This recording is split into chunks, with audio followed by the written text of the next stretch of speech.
The stagecoach door swung open, and Evelyn Moore stepped into the Wyoming dust wearing a wedding ring that didn't fit.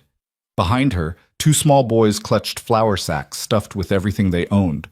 Across the platform stood Caleb Reed, the groom she'd married by proxy 3 weeks ago, the man the whole territory whispered about. They said he was broken, dangerous, that he'd lost something out in the mountains that couldn't be found again. She'd married him anyway, because a silent cowboy was better than the streets of St. Louis, because her boys needed walls and food, and because sometimes survival doesn't wait for love. If you're watching from anywhere in the world, drop your city in the comments below. I want to see how far this story travels. And if you stay until the end, you'll discover why the quietest man in Wyoming became the one everyone underestimated. The wind carried sage and leather and the particular emptiness of a town that had given up trying. Evelyn stood on the platform with her hands pressed to her sides, aware that every eye in Sweetwater Station had turned toward her. Not curious eyes, judging ones. She'd expected Caleb to be older. The letter his sister had written, careful, measured words that revealed nothing, had made him sound like a man past his prime, looking for help more than companionship. But the figure standing 20 feet away couldn't have been more than 35. Tall, broad across the shoulders, with sun-darkened skin and dark hair that needed cutting. He held his hat in both hands, turning the brim in slow rotations like he was counting seconds. "Mrs. Reed?" His voice was low, quiet enough that she had to step closer to hear him properly. "I'm Caleb." "Evelyn." She tried to smile, failed. "These are my sons. Thomas is 8. Jacob just turned 5. Caleb's gaze shifted to the boys, and something flickered in his expression, too quick to name. He nodded once. "The wagon's ready." That was all. No welcome, no pleasantries, no attempt to ease the strangeness of the moment. He simply turned and walked toward a weathered buckboard hitched to 2 sturdy horses. Evelyn followed, one hand on each boy's shoulder, feeling the weight of every stare, tracking her movement. A woman in a faded calico dress stood outside the mercantile, arms crossed. "That's her then," she said to the man beside her, not bothering to lower her voice. "The one who answered the advertisement. Wonder how long before she figures out what she's gotten herself into." Evelyn kept walking. She'd learned in St. Louis that responding only fed the gossip, made it grow teeth. Caleb loaded their belongings, 3 carpet bags, 1 trunk, the flour sacks, into the wagon bed with efficient, impersonal movements. He didn't offer to help her onto the seat, didn't speak to the boys, just waited until they'd all climbed aboard, then released the brake and guided the horses onto the rutted road leading out of town. The silence stretched. Thomas sat stiff beside her, trying to be brave.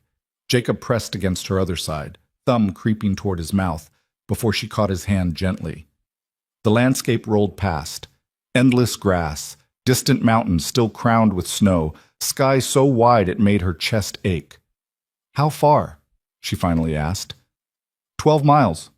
Caleb didn't look at her. "We'll be there before dark." "Is the house large?" "No." She waited for more. Nothing came.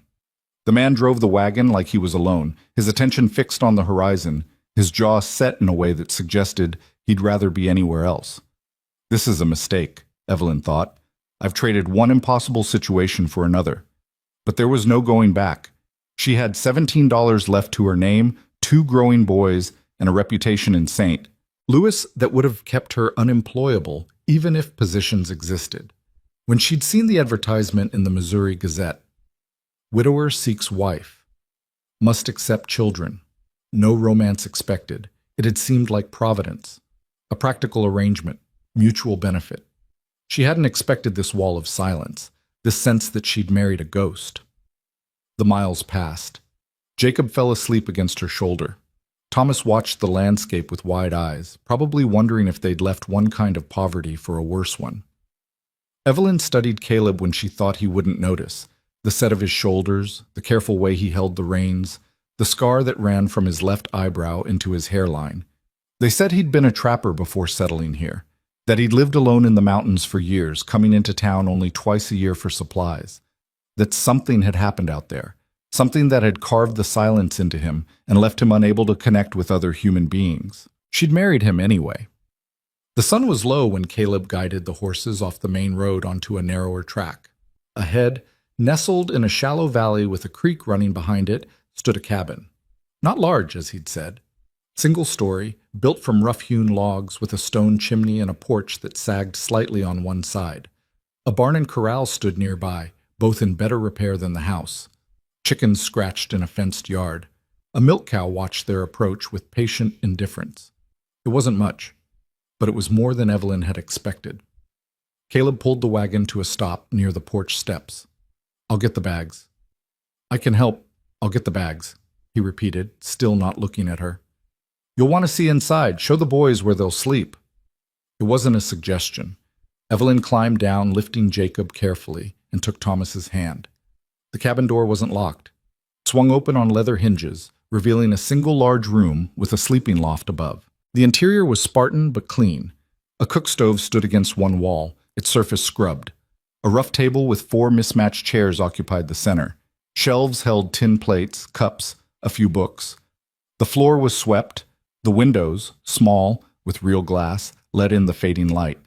In the corner near the stove sat a narrow bed, neatly made. One bed. Evelyn's stomach tightened.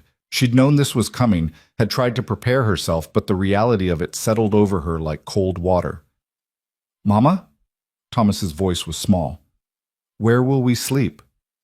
"Up there, I think." She pointed to the loft. A ladder led up to the space beneath the peaked roof. "Let me look." The loft was low but serviceable, with 2 pallets already laid out, each with a wool blanket folded at the foot. Someone, Caleb, she assumed, had prepared this space, had thought about 2 boys needing somewhere to sleep. "It's perfect," she told Thomas, forcing brightness into her voice. "Like a fort. You'll be able to see the whole room from up here." Jacob stirred, blinking awake. "I'm hungry." "I know, sweet. We'll make supper soon." Behind her, the door opened. Caleb entered carrying the trunk on one shoulder, 2 carpet bags in his other hand. He set them down near the bed without ceremony, then went back outside. Returned with the flour sacks. Placed them beside the others. "There's salt pork in the larder," he said, still not meeting her eyes. "Potatoes in the root cellar out back. Coffee's on the shelf." "Thank you." Evelyn kept her voice even. "I'll start something." He nodded. Started toward the door. "Caleb?" He stopped, hand on the frame. "Where will you sleep?" For the first time he looked directly at her. His eyes were gray, she realized, the color of storm clouds. "Barn's fine." "You don't need to—" "Barn's fine," he repeated, and walked out. Through the window, Evelyn watched him unhitch the horses, lead them toward the corral. His movements were practiced, efficient, a man who'd learned to do everything alone and had never unlearned it. Thomas climbed the ladder to the loft, exploring. Jacob tugged at her skirt. "Mama, I really am hungry." "I know, darling. I'll fix something right now." She found the salt pork, sliced it thin, and set it frying in a cast-iron pan. Located potatoes in the root cellar, a deep hole behind the cabin with a wooden cover, and scrubbed them clean. Made coffee in a battered pot. Set the table with the tin plates. By the time Caleb came back inside, the food was ready. He washed his hands at the basin, dried them on a towel that had seen better days, and sat at the table without speaking. Evelyn served him first, then the boys, then herself. They ate in silence. Jacob struggled with his pork. It was tough, needed longer cooking, and Evelyn cut it smaller without drawing attention. Thomas ate mechanically, exhaustion written in every line of his small body. Caleb cleaned his plate, drank his coffee in 3 long swallows, and stood. "I'll be in the barn if you need anything." "Caleb, wait." Evelyn stood as well. "We should talk about arrangements, expectations." He went very still. "What do you need to know?" "Everything." She kept her voice steady. "I don't know what you expect from this marriage, what my duties are, how you want things done. Cook, clean, take care of the house, that's all." "That's all?" "That's all. And the boys, they can help with chores when they're ready. No need to rush it." He moved toward the door again. "You take the bed. I'll stay in the barn." "For how long?" "As long as it takes." "For what?" But he was already gone, the door closing behind him with a soft click that felt louder than a slam. Evelyn stood in the silent cabin, surrounded by someone else's things, married to a stranger who couldn't bear to sleep under the same roof. Outside, the wind picked up, carrying the smell of rain. She looked at her sons, Thomas watching her carefully, Jacob already drooping with sleep, and made herself smile. "Let's get you both cleaned up and into bed. Tomorrow will be better." She didn't know if that was true, but she said it anyway because that's what mothers did. The days fell into a pattern. Evelyn woke before dawn to start the fire, make coffee, and prepare breakfast. Caleb came in from the barn at first light, ate without speaking, and went out to work. She spent the mornings cleaning, organizing, learning where everything was kept. The afternoon she devoted to washing, mending, cooking. The boys explored cautiously at first, then with growing confidence as they realized the land around the cabin was safe. Caleb kept his distance. He worked alone, repairing fences, tending the animals, clearing brush. When he came in for meals, he was polite, silent, and quick. He never sat longer than necessary, never asked questions about her day, never offered information about his own. But Evelyn noticed things. She noticed that the firewood was always stacked exactly high enough for her to reach without straining, that when Thomas's boot sole came loose, a new pair appeared on the porch the next morning. Not new exactly, but well-made and the right size. That Caleb positioned himself between the boys and the horses whenever they came near the corral, casual about it, but unmistakably protective. She noticed the book on his shelf, Paradise Lost, its pages soft with reading. The careful way he cleaned his rifle every night. The garden plot behind the cabin, already turned and ready for planting. She noticed he never complained, never raised his voice, never showed impatience. But she also noticed he never smiled, never relaxed, moved through each day like a man fulfilling an obligation he'd rather not have accepted. On the fourth night, as she cleared the supper dishes, Evelyn made a decision. "Caleb," she said before he could escape to the barn, "sit down, please." He hesitated, then lowered himself back into the chair. His hands rested flat on the table, fingers spread, waiting. "This isn't working," Evelyn said quietly. Thomas and Jacob were in the loft, playing with wooden horses Caleb had carved and left on the porch without explanation. "We can't live like strangers forever." "What do you want from me?" "Conversation. Acknowledgement that we're sharing a life, even if it's not the life either of us would have chosen." She sat across from him. "I know this isn't what you wanted, but it's what we both agreed to. I'm keeping my end of the bargain. I'm not talking about duties, Caleb. I'm talking about being human beings in the same house." His jaw tightened. "I'm not good at this." "At what?" "People." The admission cost him. She could see it in the tension that ran through his shoulders, the way his fingers curled slightly against the table. Evelyn softened her voice. "Neither am I anymore. But we have to try." She paused. "The boys are afraid of you, not because you're cruel, you've been nothing but kind in your way, but because you're a wall. They don't know how to reach you." "Maybe that's better." "It's not. You don't know." He stopped, shook his head. "You don't know what you're asking." "Then tell me."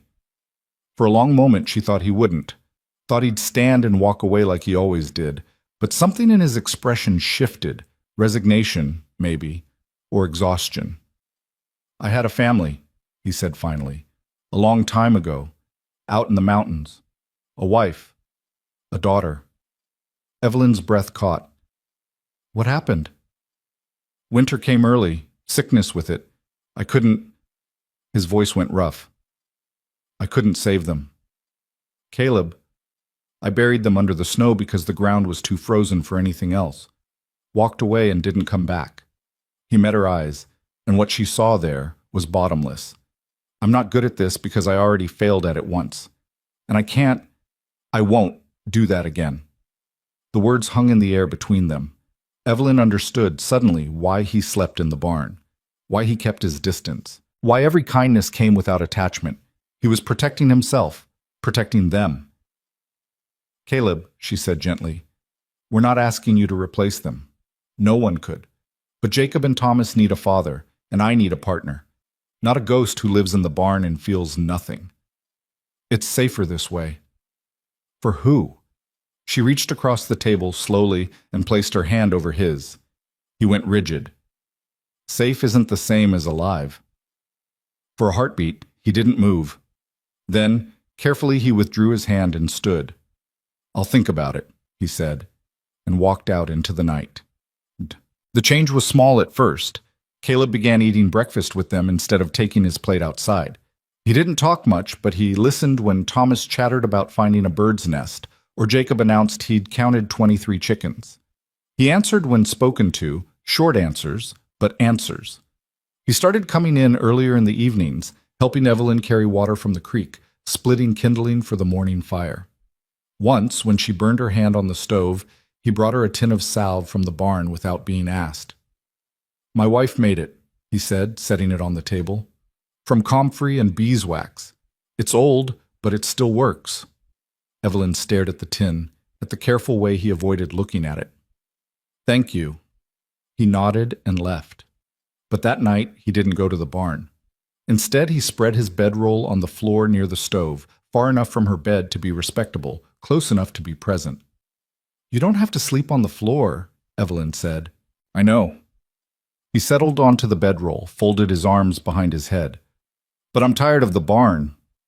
It was the closest he'd come to admitting he wanted to be there. Evelyn smiled in the darkness. "Good night, Caleb." "Night."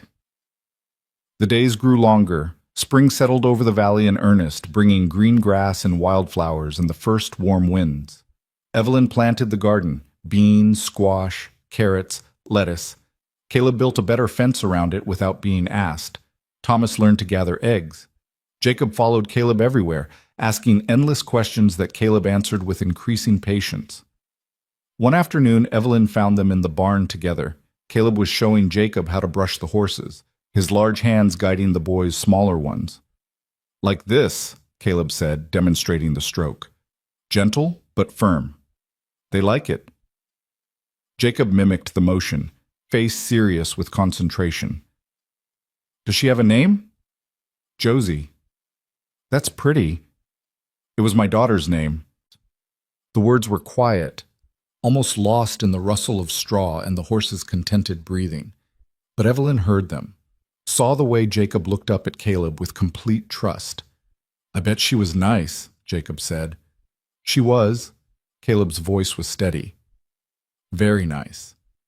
Evelyn backed away before either of them noticed her, went to the cabin and sat at the table, pressing her hands over her mouth. Something was shifting. Something fragile and essential was beginning to build in the spaces between them. That night, after the boys were asleep, Caleb sat on the porch steps watching the stars. Evelyn brought him coffee and sat beside him. "You're good with them," she said. "They're good boys. Thomas asked me today if we were going to stay here forever." "What did you tell him?" "I said yes, that this is home now." She sipped her coffee. "Was I wrong?" Caleb was quiet for a long time. Then, "No, you weren't wrong." Something in her chest loosened. "I saw you with Jacob today, in the barn. He asks a lot of questions. He likes you. He's 5. He doesn't know better." "Caleb." She waited until he looked at her. "You're allowed to care about them, about us. It's not a betrayal." His throat worked. "It feels like one." "I know." And she did. She knew about guilt, about the weight of loss, about the fear that anything good would be taken away. "But we're still here, and we're not going anywhere." He looked away, jaw tight. But he didn't argue, didn't retreat. They sat together in the darkness, drinking coffee, listening to the night sounds. And for the first time since she'd arrived, Evelyn felt like maybe, just maybe, they were building something that might last. The trouble started on a Wednesday. Evelyn had taken the wagon into Sweetwater to buy supplies, flour, salt, fabric for shirts the boys were growing out of. Caleb had offered to go instead, but she'd insisted. She needed to establish herself, needed people to see she wasn't hiding. The mercantile was busy. Women clustered near the fabric counter, voices low but carrying. Evelyn ignored them, gathering what she needed, counting her money carefully. Evelyn Reed. The voice belonged to Margaret Hastings, wife of the bank manager. How domestic you've become. Evelyn turned. Mrs. Hastings. We were just discussing the church social next month. You'll attend, of course, with your husband. The way she said husband carried weight. People are curious about the two of you. We keep to ourselves. Yes, you do. Very wise, given the circumstances. Margaret smiled. Though one wonders how long that can last. A woman alone with a man like Caleb Reed. People talk. Let them. Oh, they will. They already are. She leaned closer. Everyone knows why you're really here. A desperate woman with 2 hungry children and a past she couldn't outrun. Caleb needed a housekeeper and you needed walls. It's practical, not proper. Heat flooded Evelyn's face. My marriage is legal and none of your concern. Of course it is. We just find it interesting that a man who couldn't stand human company for 10 years suddenly marries a woman he'd never met. Margaret's eyes glittered. What changed, I wonder, and how long before one of you realizes you've made a terrible mistake? Evelyn set the flower on the counter with controlled force. I need to finish my shopping. Certainly. Do give Caleb our regards. Tell him we hope he's not making the same mistake twice. The words landed like a slap.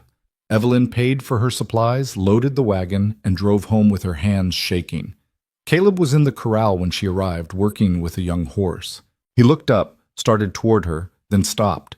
Something in her expression must have warned him. What happened? Nothing. She climbed down, began unloading. Just small-town gossip. Evelyn, she turned on him. They say we're not a real marriage, that I'm using you, that you're making the same mistake you made before, that we're fooling ourselves if we think this can work.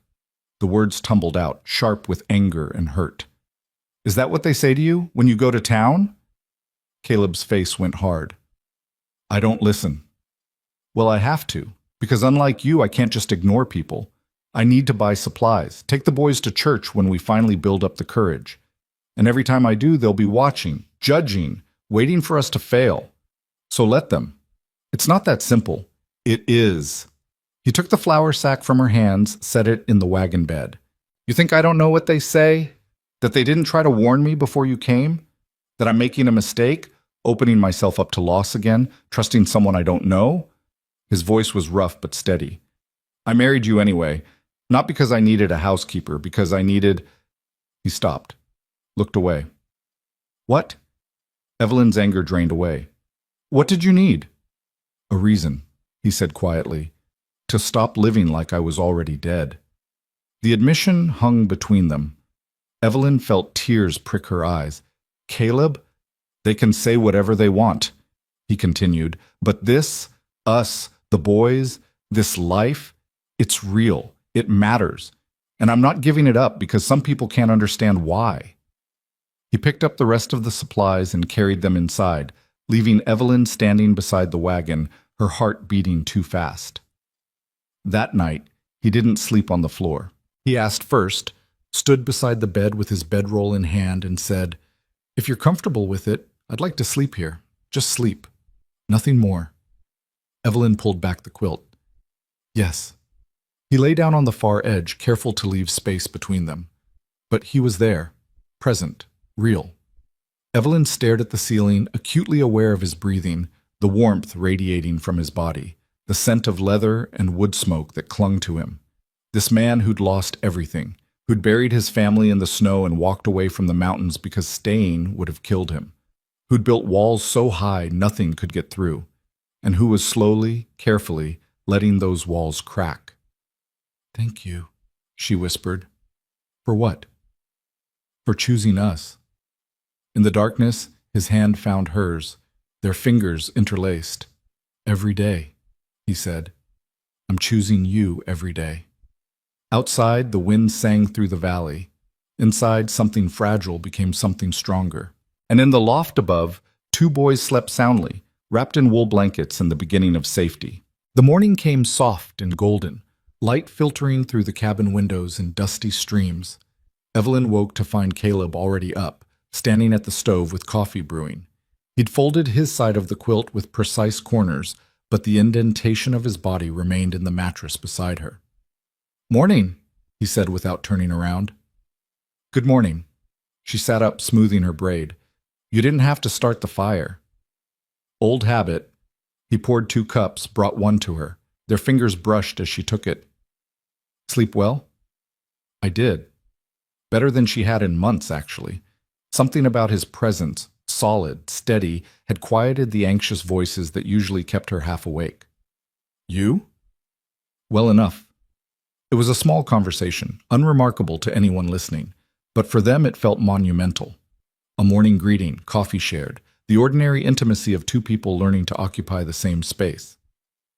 Thomas appeared at the top of the ladder, hair standing in all directions. Is it breakfast time? Soon, Evelyn said. Wake your brother and wash up. The day unfolded like the ones before it, but different in subtle ways. Caleb lingered over breakfast, telling Thomas about a hawk's nest he'd spotted near the north fence. Jacob announced he wanted to help with the horses, and Caleb agreed without hesitation. When Evelyn went to hang laundry, she found that someone had already strung a new line between 2 posts, higher than the old one, easier to reach. Small things. Quiet things. The kind of gestures that built a foundation without fanfare. By afternoon, the sky had turned heavy with clouds. Caleb came in early, glanced at the darkening horizon. Storm coming. Big one, from the look of it. Should I bring things inside? Already did. Chickens are secured, cows in the barn. He checked the windows, made sure the shutters were ready. Might lose some shingles if the wind picks up. I'll check the roof after it passes. The storm hit just before supper, a wall of wind and rain that turned the world gray. Thunder rolled across the valley like distant artillery. Jacob pressed against Evelyn's side, eyes wide. Thomas tried to look brave but flinched at each lightning strike.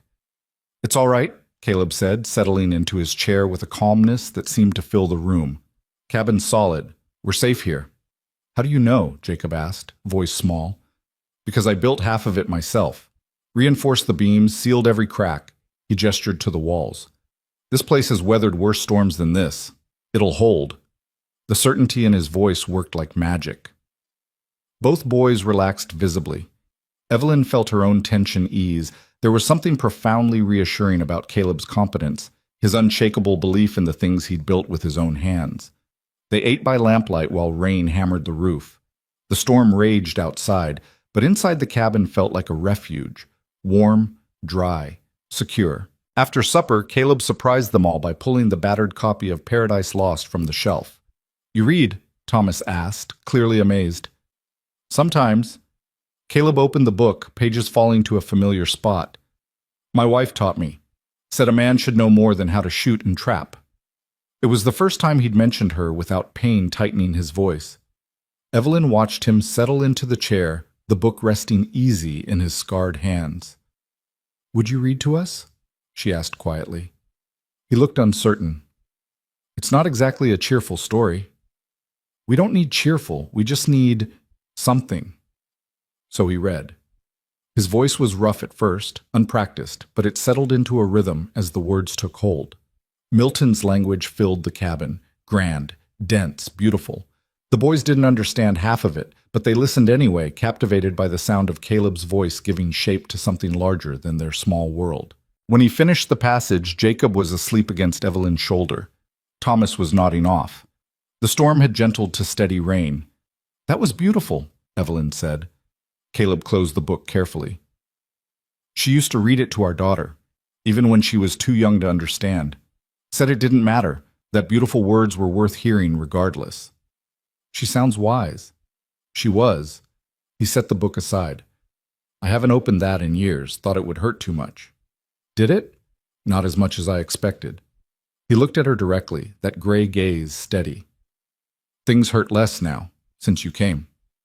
The words settled between them, simple and profound. Evelyn felt warmth spread through her chest, not the sharp heat of new attraction, but something deeper. Recognition, maybe. The sense that they were both emerging from long winters into uncertain spring. Help me get the boys to bed, she said softly. Together they carried the sleeping children to the loft, tucked them under blankets, smoothed hair from foreheads. Caleb's hand lingered on Jacob's shoulder for just a moment before he pulled away. Downstairs, the cabin felt intimate in the lamplight. Rain continued its soft percussion on the roof. Evelyn banked the fire while Caleb checked the door, the windows, the familiar rituals of securing a home for the night. When they finally lay down, together now, without discussion or hesitation, Evelyn felt the day's tensions drain away. Caleb's breathing deepened beside her. His hand found hers in the darkness. "Evelyn?" "Yes?" "I'm glad you're here." She smiled against the pillow. "So am I." Outside, the storm moved east, leaving the valley washed clean and quiet. Inside, two people who'd married as strangers fell asleep holding hands, building trust in increments too small to name but too real to dismiss. The morning brought crystalline air and a world scrubbed bright. Caleb was on the roof before breakfast, replacing 3 shingles that had blown loose. Evelyn worked in the garden, pulling weeds, checking the seedlings that were just beginning to break through the soil. Thomas helped Jacob gather eggs, both boys chattering about the storm like they'd survived a great adventure. It felt for the first time like a family. The feeling lasted until mid-morning when a rider appeared on the road from town. Evelyn straightened, shading her eyes. Caleb climbed down from the roof, wiped his hands on his pants. They both watched as the horse drew closer, a fine bay gelding carrying a man in a suit too clean for ranch country. "Expecting someone?" Caleb asked. "No." The rider stopped at the edge of the yard, dismounted with the careful movements of someone unused to horses. He was perhaps 40, with thinning hair and a soft face that suggested indoor work and regular meals. "Mr. Reed?" His voice carried the clipped tones of the East Coast. "I'm looking for Caleb Reed." "You found him." Caleb's posture had shifted, not threatening, but watchful. "What's your business?" "My name is Howard Winters. I'm an attorney from Cheyenne." He pulled a leather case from his saddlebag. "I have documents that require your signature, regarding property rights and a legal matter that's been pending for some time." Evelyn moved closer to Caleb. Something in the attorney's manner set her nerves on edge. Too smooth, too practiced. "I don't have any legal matters," Caleb said flatly. "Actually, you do. It concerns the land your previous homestead occupied, the property in the Medicine Bow Range where you lived before relocating here." Winters smiled, but it didn't reach his eyes. "There's been a dispute about mineral rights. The railroad is interested in building through that territory, and certain parties have claimed your abandonment of the property nullified your claim." Caleb went very still. "That land is filed and registered." "Was filed. But according to territorial law, continuous occupation is required to maintain a claim. You haven't set foot there in 10 years. "I had cause." "I'm sure you did. But the law doesn't account for personal tragedy, Mr. Reed. It accounts for presence and use." Winters opened his case, withdrew papers. "However, I'm not here to dispute your claim. I'm here to offer you a settlement. The railroad is willing to pay a fair price for the rights to build through your former property. $500. The sum hung in the air. It was more money than most men in the territory saw in 5 years. But Evelyn watched Caleb's face and saw only stone. "That land isn't for sale." "Mr. Reed, be reasonable. You're not using it. You've built a life here. $500 could improve this property considerably. New barn, better equipment, security for your family." His gaze slid to Evelyn. "Your new family?" "The answer is no. I should mention that if you refuse the settlement, the railroad will pursue the legal argument that you've abandoned the claim. They have considerable resources and excellent lawyers. You could lose everything and receive nothing." "Then I'll lose it." Caleb's voice was quiet but absolute. "But I won't sell." Winters sighed, tucking the papers away. "You're making a mistake. Wouldn't be my first. Think about it at least. I'll be in Sweetwater for 3 more days, staying at the hotel. If you change your mind—" "I won't." The attorney mounted his horse with visible frustration. "Good day, Mr. Reed, Mrs. Reed." He tipped his hat and rode off, leaving dust and tension in his wake. Evelyn waited until he was out of earshot. "Caleb, $500? "No." He turned toward the barn, shoulders rigid. "Just listen." "I said no." "Why?" She followed him. "That money could change everything for us. The boys need clothes, supplies, we could expand the herd. I'm not selling that land." He He grabbed a shovel, gripped it hard enough his knuckles went white. I can't. Because of what happened there? Because they're still there. His voice cracked. I buried them in that valley, Evelyn, under a pine tree I planted when my daughter was born. That's their ground, sacred ground, and I won't let some railroad tear through it like it's nothing. Understanding crashed over her. Oh, Caleb. I know it's not rational. I know they're gone and it's just dirt and stone, but it's all I have left of them, the only place they still exist. He set the shovel down, pressed both hands against the barn wall. I can't sell that. I can't. Evelyn stepped closer, placed her hand on his back, felt the tremor running through him. Then we won't, she said firmly. We'll find another way. The railroad can go around, or through someone else's land, but they can't have yours. She moved to stand in front of him, waiting until he met her eyes. That's your family's resting place. No amount of money is worth disturbing that. Relief and gratitude flooded his expression. He pulled her close, the first time he'd truly embraced her, and she wrapped her arms around him, holding tight. Thank you, he whispered against her hair. You don't have to thank me for basic decency. Yes, I do, because you understand. You're not trying to convince me I'm wrong. You're not wrong. Some things aren't for sale. They stood together in the barn, holding each other while the horses shifted in their stalls and dust motes danced in the light. And Evelyn realized that this fierce protection of what mattered, this willingness to stand against the world for the sake of the dead, was exactly the kind of man Caleb Reed was. The kind of man who would fight for what he loved, even when love cost everything. That evening, after the boys were asleep, they sat at the table with coffee and the weight of decisions ahead of them. They won't give up, Caleb said. Railroad wants what it wants. Winners was just the first move. What can they actually do? Challenge the claim in court. Argue abandonment. They'll have lawyers, documentation, probably witnesses willing to say I haven't maintained the property. He stared into his cup. And they'll be right. I haven't been back. Can't prove continuous use. Is there any way to fight it?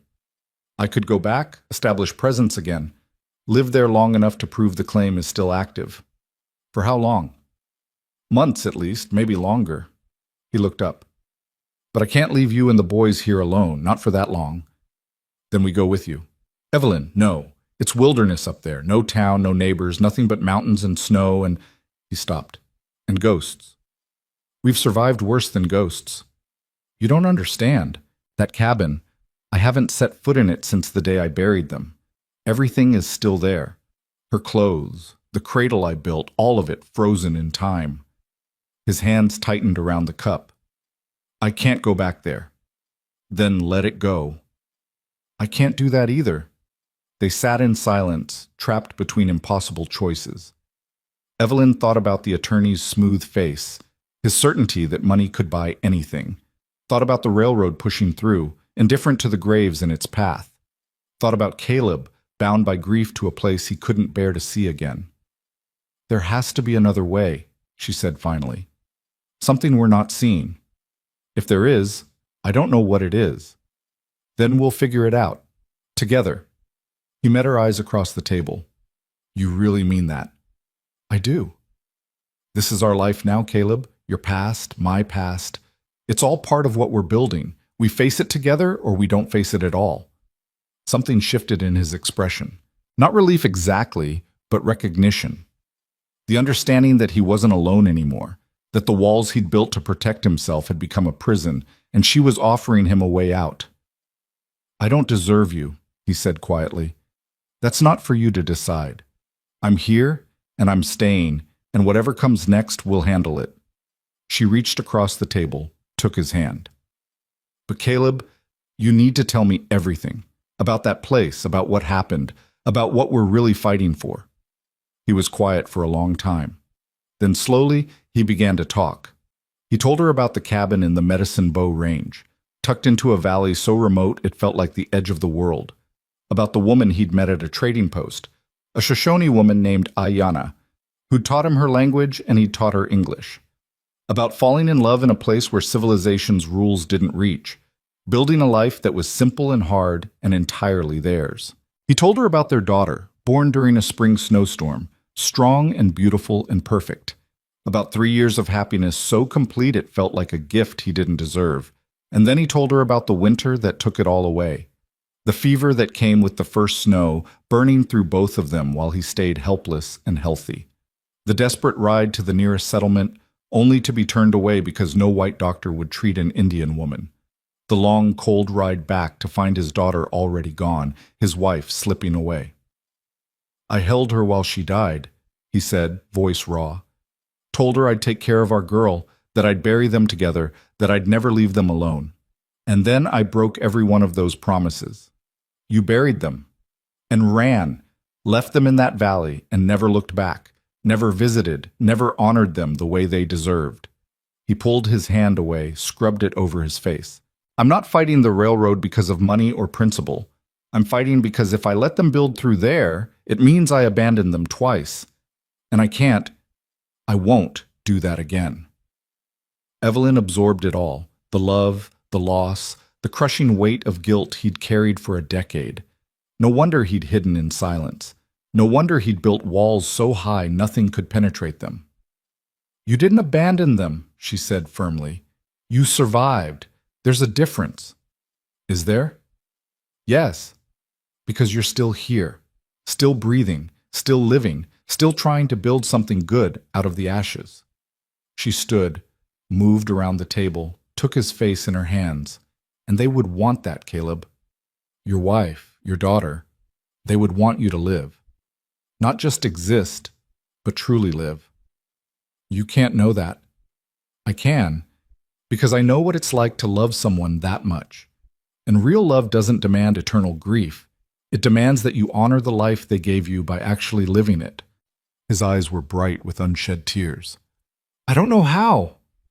"Then I'll teach you, the same way you're teaching me to trust again. To believe that not every man is like my ex-husband, that not every promise will be broken." She pressed her forehead to his. "We're both learning, Caleb. Both figuring out how to be whole again, and maybe that's exactly why we found each other." He pulled her close, buried his face in her shoulder. She held him while he shook with silent tears, giving him the space to grieve without shame, without walls, without the terrible isolation that had defined him for so long. When he finally pulled back, his eyes were red but clear. "What do we do?" he asked. "We go to Sweetwater tomorrow. Talk to a real lawyer, not one hired by the railroad. Find out what our options actually are." She wiped his cheek with her thumb. "And if we have to go back to that valley, we go together. All of us. And we'll face whatever's there as a family. The boys are stronger than you think, and they deserve to know where they come from, who you really are." She smiled gently. "Besides, running from the past never works. It just follows you. Better to turn around and face it head on." Caleb let out a long breath. "You make it sound simple." "It's not simple. It's terrifying. But it's necessary." She squeezed his hands. "And I'll be right beside you, every step." For the first time since the attorney had ridden up that morning, Caleb's expression softened. "I believe you." "Good, because I mean it." They stayed up late, making plans and drinking coffee until it went cold. By the time they finally went to bed, the path forward was still uncertain, but at least they were walking it together. Caleb held her close that night, not out of passion, but need. The need to feel connected, anchored, real. Evelyn wrapped herself around him, offering comfort without demands, presence without pressure. And in the darkness, surrounded by the quiet sounds of the sleeping cabin, they both felt something shift, something that had been frozen beginning to thaw, something broken beginning to mend. It wasn't love yet, but it was the foundation love could build on: trust, honesty, the willingness to stand together when everything else fell apart. Outside, the stars wheeled overhead, indifferent and eternal. Inside, two people who'd lost everything began to believe they might build something worth keeping. The road to Sweetwater the next morning was rutted and rough, but the sky was clear and the air carried the green scent of spring growth. Thomas and Jacob rode in the wagon bed, watching the landscape roll past with the easy adaptability of children. Evelyn sat beside Caleb on the driving seat, their shoulders touching with every jostle. "Nervous?" she asked quietly. "Yes." "Me too." He glanced at her, something almost like amusement in his eyes. You don't show it. Years of practice. When you're a woman alone with 2 children, showing fear is dangerous. She adjusted her bonnet. But I am. Afraid we won't find help. Afraid the railroad will win. Afraid of what it'll mean if we have to go back to that valley. We don't have to. We do. And you know it. She met his gaze steadily. But we'll survive it, Caleb. Whatever happens, we'll survive it together. His hand found hers, squeezed once. Together. Sweetwater came into view around mid-morning, the same dusty collection of buildings, the same watchful eyes tracking their arrival. But this time, Evelyn didn't flinch from the stairs. She held her head high, one hand on Caleb's arm, claiming her place beside him for anyone who cared to look. They found the lawyer's office on the main street, a narrow building sandwiched between the land office and a boarding house. The sign read Samuel Brennan, attorney at law. Caleb tied off the horses, helped the boys down. Stay close, he told them. Don't wander. Inside, the office smelled of paper and tobacco. An older man sat behind a cluttered desk, spectacles perched on his nose, reading through a thick document. He looked up as they entered. Help you? I need legal advice, Caleb said, about a land claim and railroad rights. Brennan set down the document, studied them both. You're Reed, the one who married the widow from St. Louis. I am. And this is about your old property up in the Medicine Bow Range. It wasn't a question. Howard Winters has been talking, making it known he's trying to secure that land for the Union Pacific. Can he? Legally? Maybe. Depends on how the claim was filed, how long you've been gone, whether you can prove ongoing interest in the property.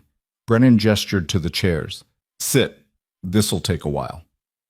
They spent the next hour going through details, dates, documents, the specifics of territorial law. Brennan asked hard questions, took notes in cramped handwriting, occasionally shook his head. Finally, he sat back. Here's the truth. Your claim is vulnerable. 10 years of absence, no improvements, no taxes paid. Winters has grounds to argue abandonment. The railroad has money and influence. If they push this to court, you'll likely lose. Evelyn's heart sank. Beside her, Caleb's jaw tightened. However, Brennan continued, there's an exception in the law for claims associated with burial grounds. If you can prove the land contains graves of family members and that you've maintained it as sacred ground, the claim becomes harder to contest. I haven't maintained it, Caleb said. I haven't been back. But you could go back, establish presence, document the graves, show ongoing care and intention to preserve the site. Brennan tapped his pen against the desk. It's not a guarantee, but it's your best shot. Spend a few months there, make improvements, pay back taxes, and the railroad's case gets a lot weaker. A few months, Evelyn repeated. In the middle of nowhere. It's not easy, I know, but if you want to protect that land, it's what you'll need to do. They left the office with more questions than answers, but at least they had a path forward.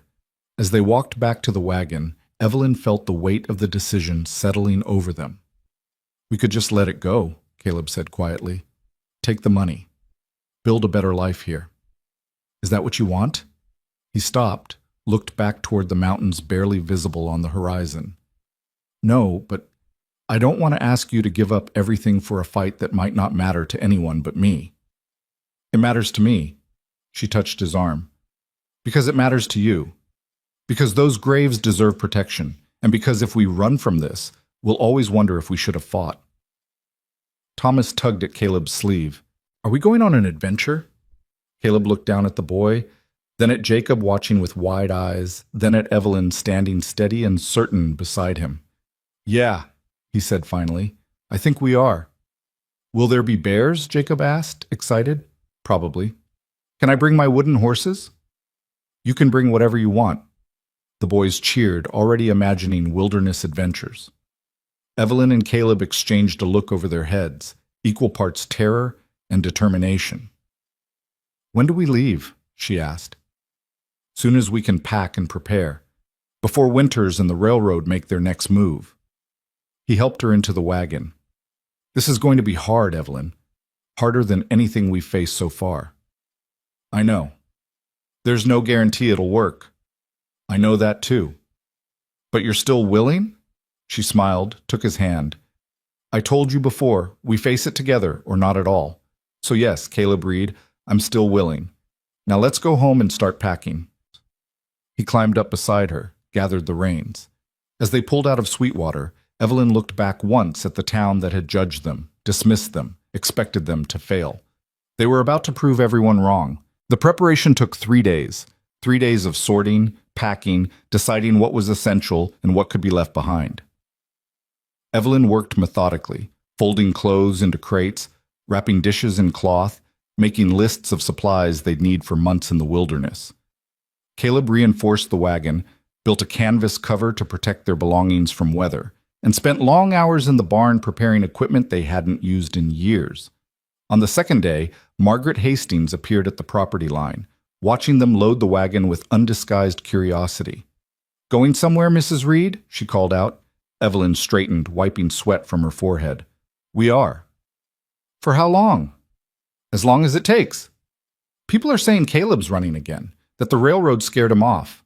Margaret's smile was sharp. "That he's dragging you and those poor boys into the wilderness because he can't face civilized society." "People say a lot of things," Evelyn replied evenly. "Most of it's nonsense." "Is it?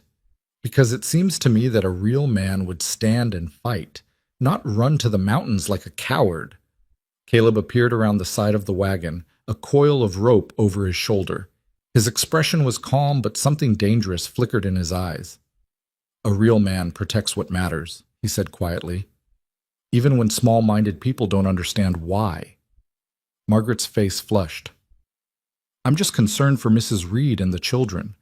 Taking them into that wilderness? It's reckless, irresponsible. What's irresponsible is standing here gossiping instead of minding your own affairs."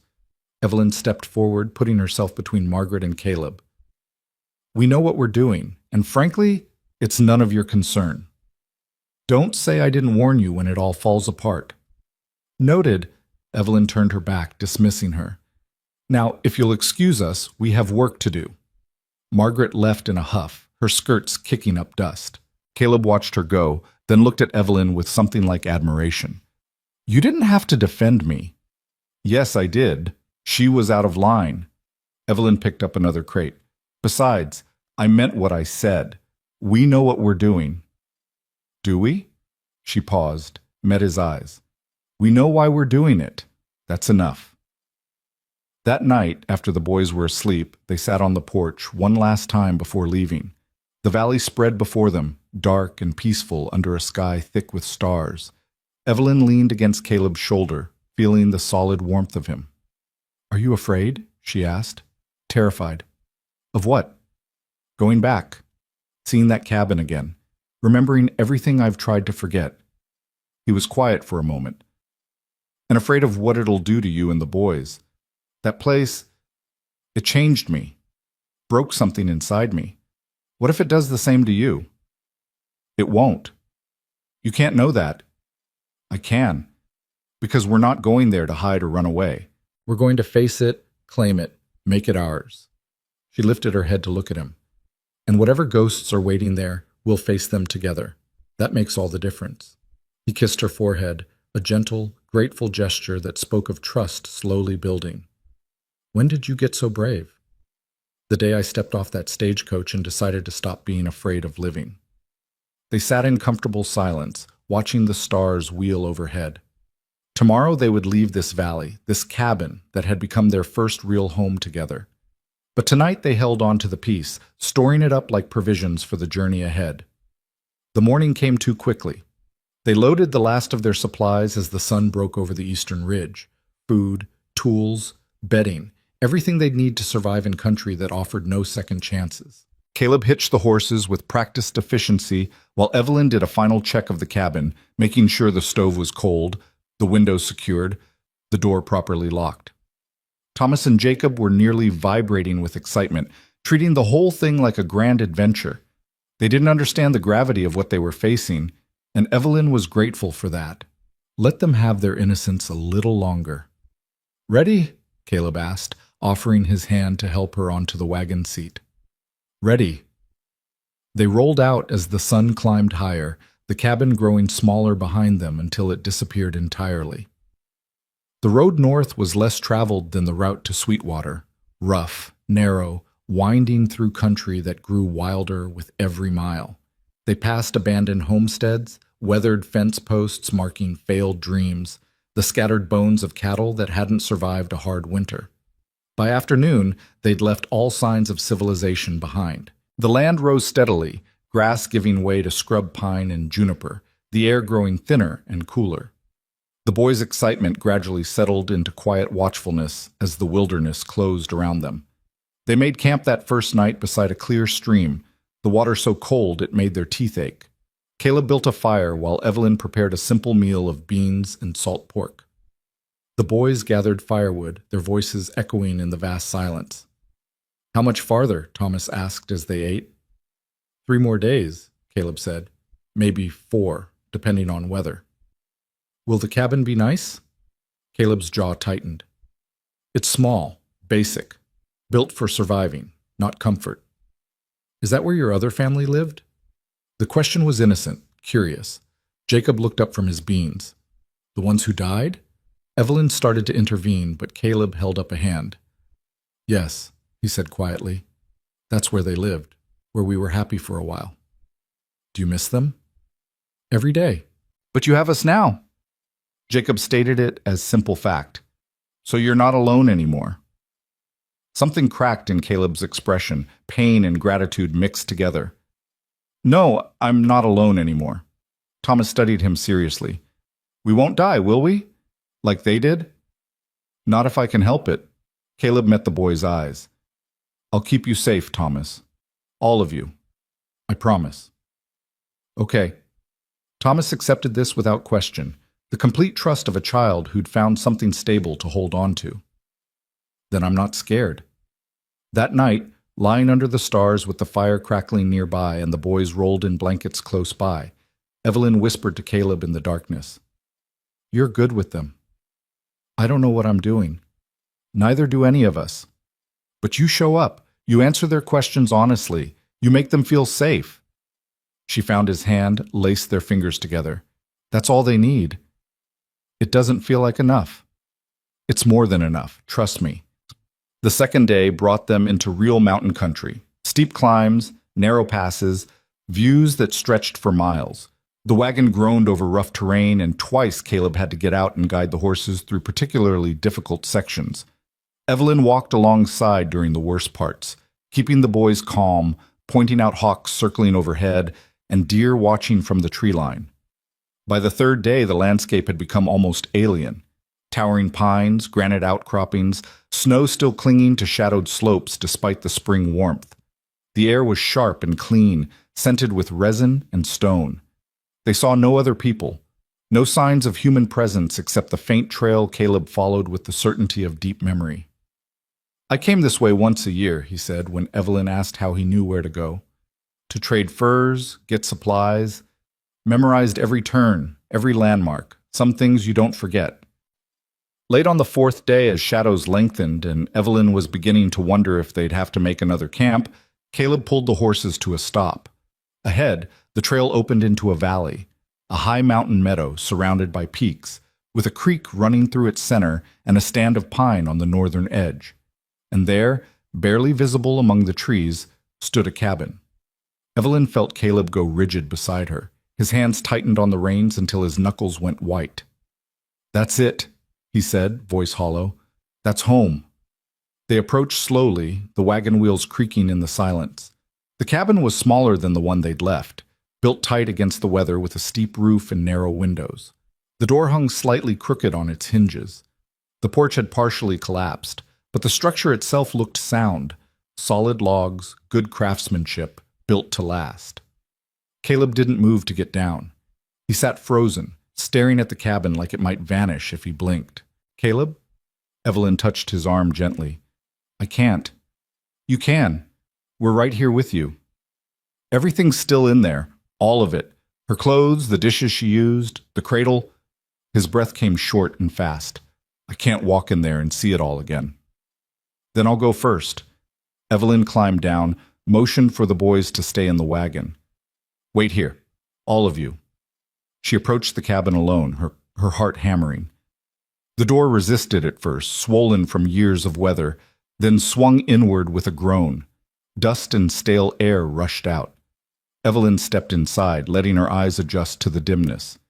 The interior was frozen in time, exactly as Caleb had described. A table with 2 chairs, a bed in the corner, quilt still spread across it, shelves holding tin cups, plates, a few books. And in the corner, bathed in the last light coming through the window, a cradle carved from dark wood, so beautifully made it took her breath away. Evelyn moved through the space slowly, cataloging everything. Women's clothing hung on pegs, deerskin dresses decorated with intricate beadwork, a wool shawl, moccasins so small they must have belonged to a child. Personal items scattered across surfaces suggested lives interrupted rather than ended. A hairbrush with long dark strands still caught in the bristles, a pair of spectacles, a half-finished basket. She found the thing she was looking for on the mantel, a small wooden box carefully carved. Inside were 2 locks of hair, one black and silky, one finer and lighter. A woman's hair, a child's hair, preserved with love and care. Evelyn stood in that cabin, surrounded by the ghosts of Caleb's first family, and felt no jealousy, only profound sadness for what he'd lost, and determination to help him honor it properly. She went back outside. Caleb was still in the wagon, Thomas and Jacob watching him with worried eyes. "It's beautiful," Evelyn said quietly. "Everything she made, everything she touched, it's all beautiful, and she would be so proud of what you built here." "I left them. You survived. There's a difference." She held out her hand. "Come inside, Caleb. Come home." He climbed down slowly, moving like a man walking to his execution. But he took her hand, let her guide him toward the door. The boys followed, sensing this was important. Caleb stopped at the threshold, breathing hard. Then, with visible effort, he stepped inside. The sound he made was broken, raw. He stood in the center of the room, turning slowly, taking in every detail. His gaze landed on the cradle and stayed there. "I made that for her," he whispered. "Carved it from cedar. Took me 3 months. She loved it. I can tell." He moved to the cradle, knelt beside it, ran his fingers over the smooth wood. She would sleep in it while Ayanna worked. I'd watch them both, thinking I was the luckiest man alive. His voice cracked. And then they were gone and the cradle was empty and I couldn't bear to look at it. Evelyn knelt beside him, placed her hand over his. "It's still beautiful, still full of love. That doesn't go away just because they're gone. It hurts. I know. But pain means it mattered, means they were real and loved and important." She waited until he looked at her. "And they still are, Caleb. We're not here to erase them. We're here to honor them." Thomas approached cautiously. "Did your little girl sleep in that?" "She did. It's really pretty." He touched the carved edge gently. "You're good at making things." "My wife taught me. Said a man's hands should create, not just destroy." Jacob moved closer, studying the beadwork on one of the dresses. "These are so fancy." "Ayanna made those. Each pattern meant something, her family's symbols, protection prayers, wishes for good fortune." Caleb stood slowly, moved to the dress, touched the beadwork with reverent fingers. She was an artist. Everything she made was beautiful. "Like Mama's sewing," Jacob said brightly. "She makes things pretty too." The comparison seemed to ground Caleb, pull him back from the edge of grief. He looked at Evelyn, and something in his expression shifted. "We should air this place out," he said, voice steadier. "Get it livable again." They spent the rest of the day opening windows, sweeping out years of dust and debris, carrying in their supplies. Caleb worked methodically, touching things he'd avoided for a decade. Ayanna's belongings, their daughter's toys, the everyday objects of a life lived and lost. He didn't put anything away, didn't try to erase the evidence of his first family. Instead, he made space beside it for the new one, creating a home that honored both past and present. Evelyn found him that evening sitting on the porch, staring at the meadow as the sun set behind the peaks. She sat beside him, waited. "There's a spot under the pine trees," he said finally, "where I buried them. I should visit, pay my respects. But I don't know if I can." "Then we'll go together, Tomorrow, when you're ready. What if I'm never ready? Then we'll go anyway. Because some things have to be done whether we're ready or not. He leaned against her, exhausted by emotion and memory. How are you so strong? I'm not. I'm terrified. But I'm here, and I'm not leaving, so I might as well be useful. That got a small, broken laugh from him. Useful. That's one way to put it. What would you call it? Essential. He took her hand. You're essential, Evelyn. I couldn't do this without you. Good thing you don't have to. They sat together as darkness fell, the valley quiet around them except for the creek's constant murmur and the wind moving through the pines. Inside the cabin, the boys were settling into the loft space Caleb had built years ago for a daughter who never grew old enough to use it. Now it held Thomas and Jacob, their voices drifting through the window as they played with wooden horses before sleep. It's strange, Caleb said quietly, being back here.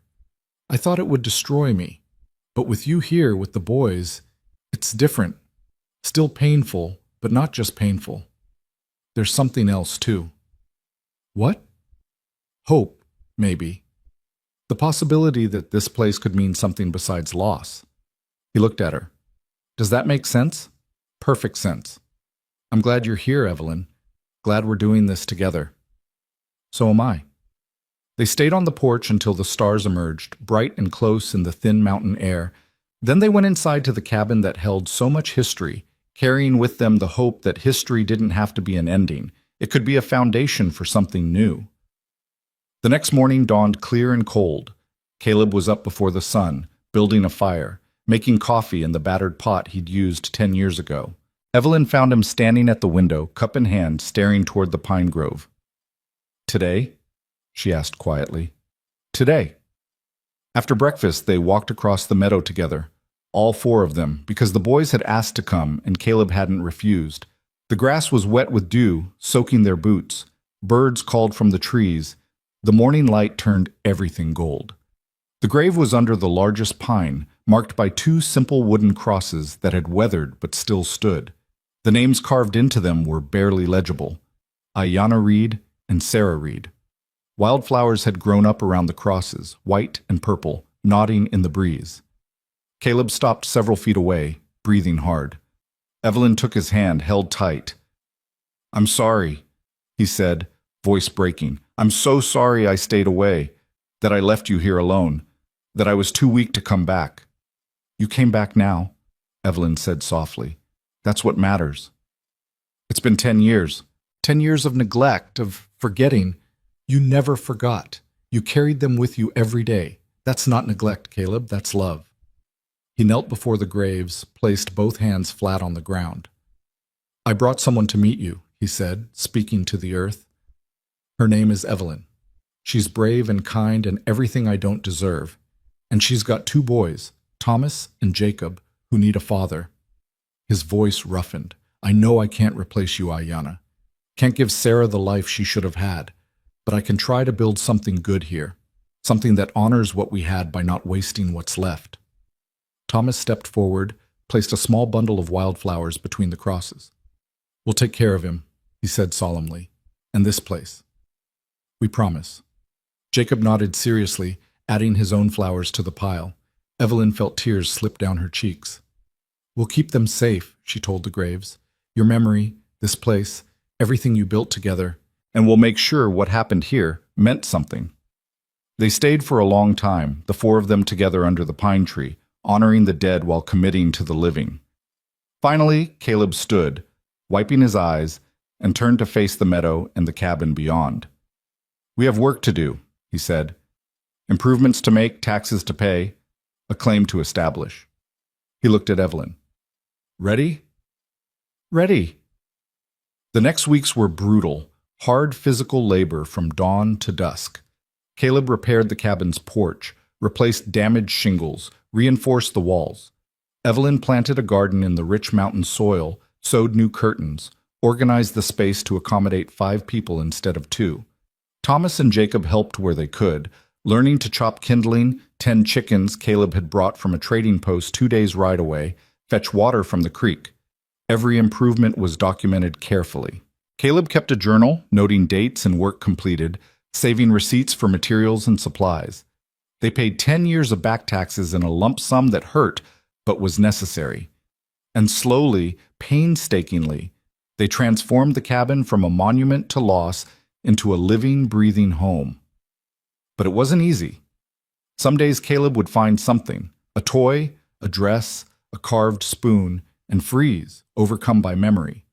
Evelyn learned to recognize the signs, to give him space when he needed it and support when he'd accept it. She never pushed, never demanded he move faster than he could manage. Other days the isolation wore on her. No neighbors, no town, no one to talk to except Caleb and two young boys. The silence was oppressive sometimes, broken only by wind and water and the occasional animal call. She'd stand on the porch, looking at the surrounding peaks, and wonder if they'd made a terrible mistake. But then Caleb would come up behind her, wrap his arms around her waist, and ask what she was thinking. And she'd lean back against him, feeling the solid warmth of his presence, and remember why they were here. "We're doing the right thing," she'd say. "You sure?" Positive.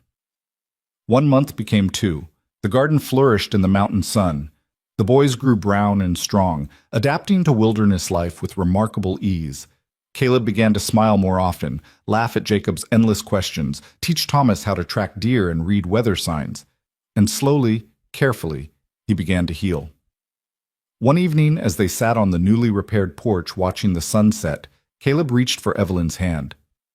"Thank you," he said quietly. "For what?" "For seeing what I couldn't, for believing this could be more than a graveyard." He gestured to the valley, the cabin, the life they were building. "For making it home again." "It was always home, Caleb. It just needed people in it who weren't afraid to live." He pulled her close, kissed her temple. "I love you, Evelyn Reed. Should have said it sooner, but I'm saying it now. I love you." The words landed like grace. Evelyn turned in his arms, looked into those storm-gray eyes, and smiled. "I love you too." It wasn't the romantic declaration of novels or songs. It was quieter than that, built on shared work and mutual respect and the 1,000 small moments that had woven their lives together. But it was real, and it was earned, and it was exactly what they both needed. That night, for the first time, they came together as husband and wife in truth, not out of obligation or convenience, but out of genuine desire and deepening love. And in the cabin that had once held so much sorrow, they created something new and precious and entirely their own. The morning brought rain, soft at first, then building to a steady drumming on the cabin roof. Evelyn woke wrapped in Caleb's arms, the warmth of his body a comfort against the mountain chill. She lay still for a moment, listening to his breathing, feeling the rise and fall of his chest against her back. Everything had changed last night, yet nothing had changed. They were still the same people facing the same challenges. But there was a rightness to it now, a sense of being exactly where they were meant to be. Caleb stirred, tightened his hold on her. "Morning," he murmured against her hair. "Morning." She turned to face him. "Did you sleep?" "Better than I have in years." He traced her jawline with gentle fingers. "You?" "The same." They lay together, reluctant to break the spell, until Thomas's voice drifted down from the loft. "Mama? It's raining." "I hear it, sweet." "Can we still go fishing like Caleb promised?" Caleb smiled against Evelyn's shoulder. "Rain or shine," I said. "That creek's full of trout, and they bite better when it's wet."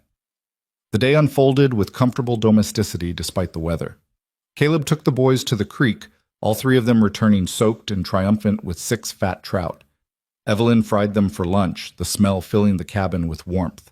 Afterward, while the rain continued, Caleb taught Thomas how to tie fishing knots and Jacob how to sharpen a knife safely.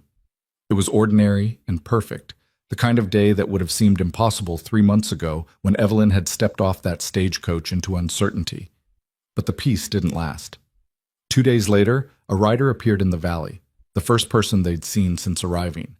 Caleb spotted him from the porch, went rigid. "Company," he said, voice tight. Evelyn came to stand beside him, shading her eyes. The rider was dressed in Eastern clothes, riding a horse too fine for mountain travel. Even from a distance, she recognized the calculated confidence in his posture. "Howard Winters," she said. How did he find us? He's a lawyer. Finding people is what they do. Caleb's jaw set hard. Take the boys inside. Stay there until I tell you it's safe. Caleb, please, Evelyn. I need to know you're protected. She wanted to argue, but something in his expression stopped her. She called the boys, herded them inside, but positioned herself by the window where she could see and hear everything. Winters dismounted near the porch, looking around with undisguised disdain. The valley was beautiful, but Evelyn could imagine how it appeared to someone from Cheyenne, isolated, primitive, impossibly remote. Mr. Reed, Winters said, brushing rain from his coat, I must say, you're a difficult man to track down. That's the idea. Caleb stood with his arms crossed, blocking the porch steps. What do you want? To talk sense into you. You've been up here for 2 months now, making improvements, establishing presence. Very clever, but ultimately futile. The claim's legal. We've paid the back taxes, documented everything. You've got no grounds. Actually, we do. The Union Pacific has filed a challenge based on public interest.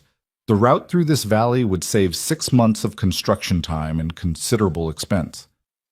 The territorial governor is sympathetic to the argument that one man's sentimental attachment doesn't outweigh progress for thousands.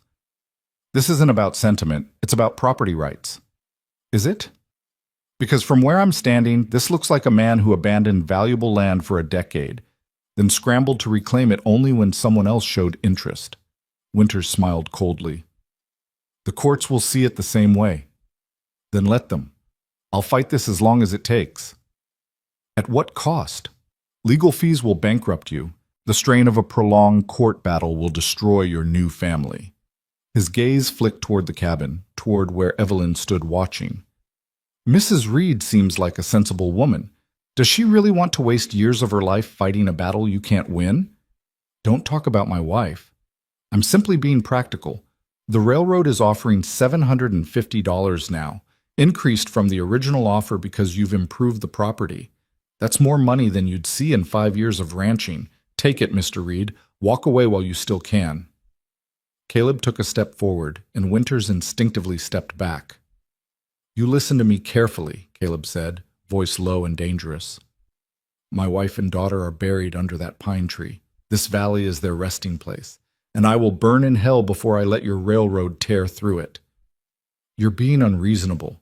I'm being a husband and a father, something you clearly don't understand. Caleb gestured toward the trail. Now get off my property before I forget I'm trying to be civilized. Winters remounted, but his expression had shifted from condescension to something harder. You're making a mistake, Reed. The railroad doesn't lose. We'll take this land one way or another, and you'll have nothing to show for your stubbornness except debt and regret. We'll see. Indeed, we will. Expect formal papers within the month. I suggest you use that time to reconsider. He wheeled his horse around, then paused. Oh, and Reed, the court date is set for September, in Cheyenne. Don't miss it. He rode off, leaving tension thick in the air.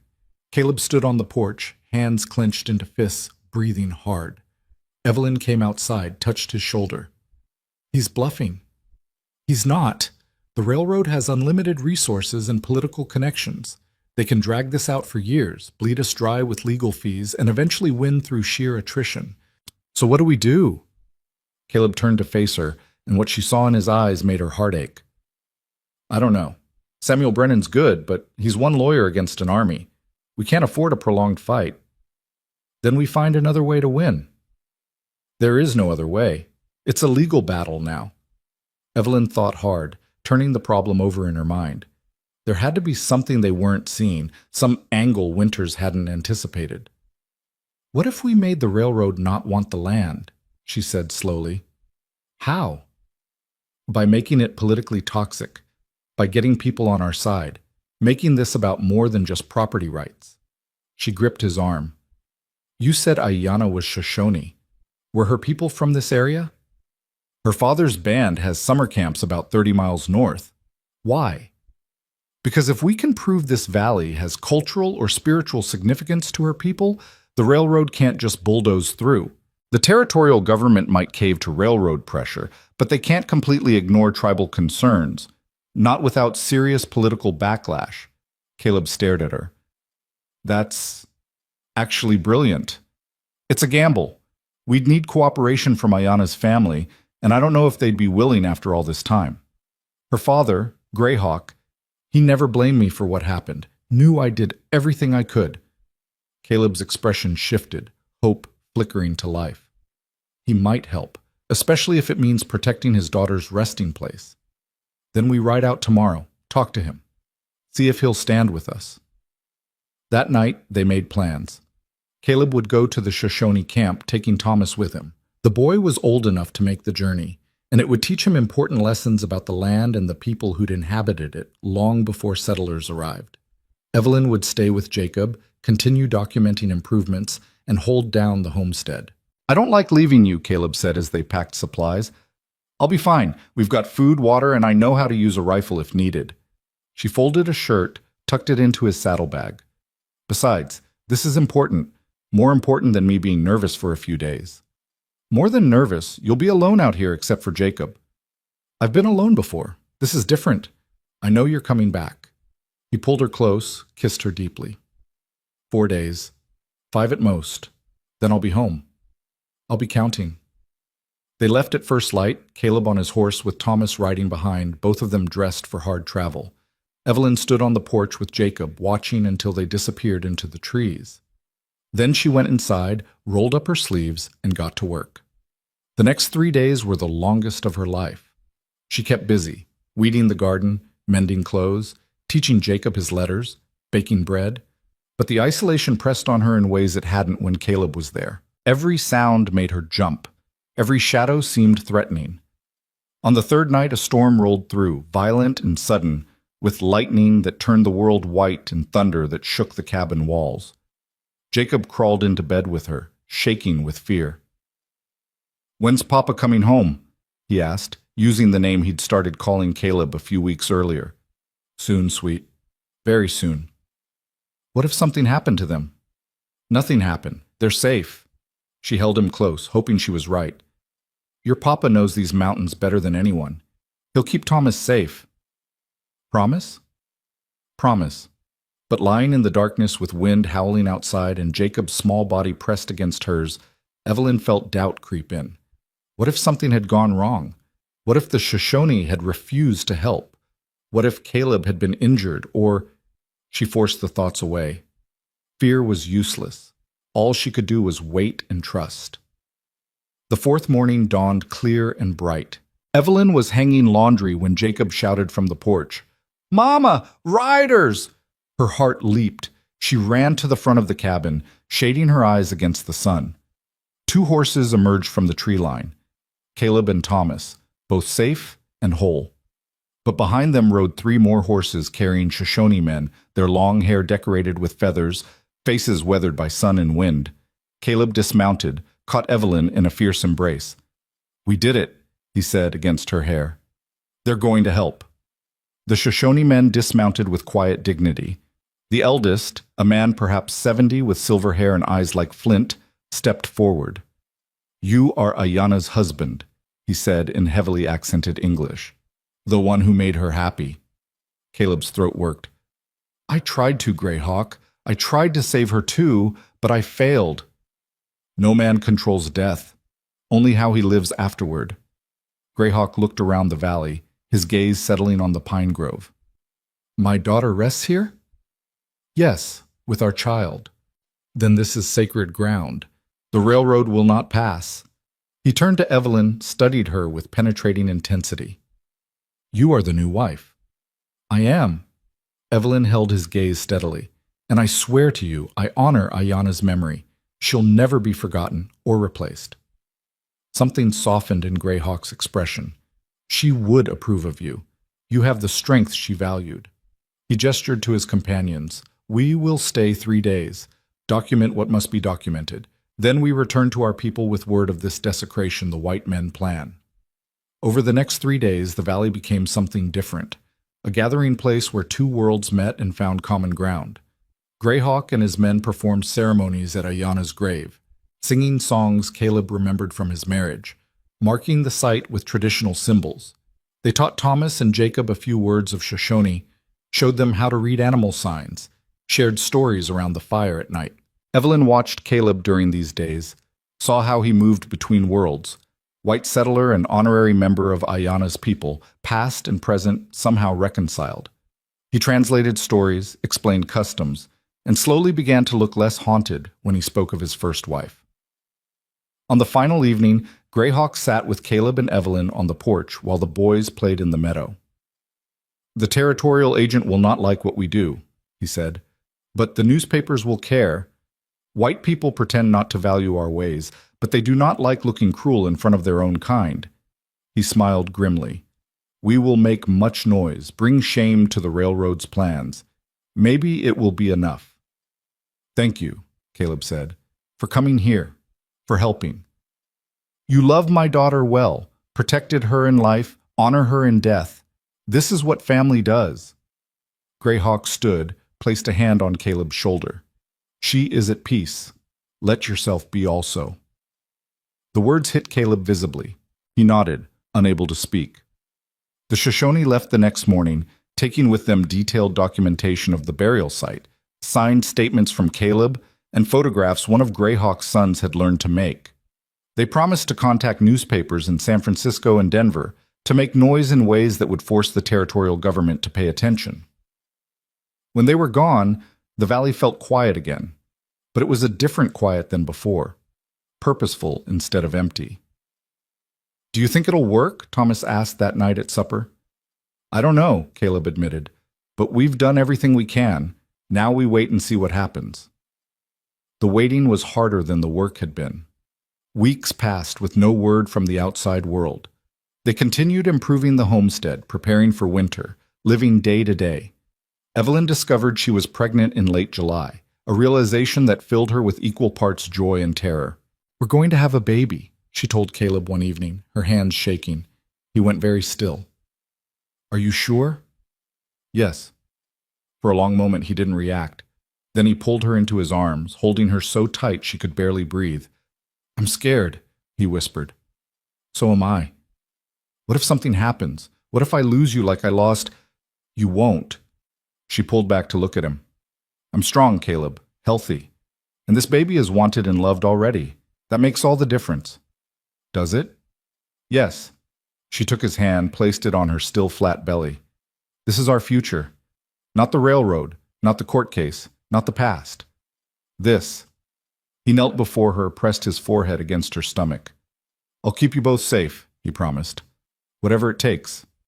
In August, a letter arrived via a passing trapper who'd been paid to deliver it. The envelope bore Samuel Brennan's seal. Caleb opened it with shaking hands, read silently, then looked up at Evelyn with an expression she couldn't read. "Well?" she demanded. Greyhawk kept his word. The San Francisco Chronicle ran a story about the railroad trying to build through a sacred burial ground. "It's causing a scandal. People are angry. Church groups are protesting. Even some politicians are speaking out against it." "That's wonderful." "There's more. The territorial governor has agreed to mediate a settlement hearing before the court date. He wants to avoid bad publicity." Caleb's hands tightened on the letter. "If we can convince him the cultural significance outweighs the railroad's interests, he might deny their petition entirely." "When?" 3 weeks, in Cheyenne." He looked at her belly. "Can you travel?" "I'm pregnant, not broken. Of course I can travel." "It's a hard journey. So is staying here wondering what's happening." She took the letter, scanned it herself. "We go together. All of us. We face this as a family, and we show them exactly what they're trying to destroy." The journey to Cheyenne was everything Evelyn had feared, and more. The wagon jolted over rough roads, making her nauseous. The heat was oppressive. By the time they reached the territorial capital, she was exhausted, sore, and fighting to keep food down. But she held her head high as they entered the hearing room, Caleb on one side, Thomas and Jacob flanking her on the other. Greyhawk and 2 of his sons were already there, along with Samuel Brennan and a crowd of observers, newspapermen, curious citizens, and railroad representatives in expensive suits. Howard Winters sat at the opposing table, his expression cold when he saw them. The territorial governor, a portly man named Harrison with mutton chop whiskers and calculating eyes, called the hearing to order. "This is an informal settlement discussion," he announced. "Not a trial. The purpose is to determine if there's a solution that satisfies all parties without prolonged legal action. He looked at Winters. The railroad may present its case. Winters stood, smooth and confident. He laid out the railroad's arguments with practiced ease. The route through the valley would save time and money, benefit the territory's economy, bring progress to an undeveloped region. He acknowledged the graves but dismissed their significance. One man's personal tragedy shouldn't impede progress for thousands, he concluded. Mr. Reed abandoned this land for a decade. His recent attempts to reclaim it are transparent opportunism. Then it was Caleb's turn. He stood slowly, visibly nervous. Public speaking wasn't natural to him. But when he began, his voice was steady. "My first wife and daughter are buried in that valley," he said. "Not as a matter of sentiment, but as a matter of fact. That land isn't just property to me. It's a sacred trust.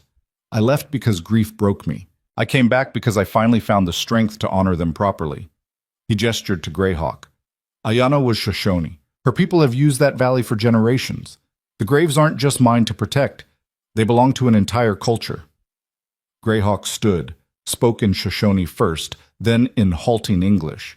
"The white men take and take. Our land, our children, our dead. This valley holds my daughter's bones. I will not let machines tear through her resting place so rich men can save time."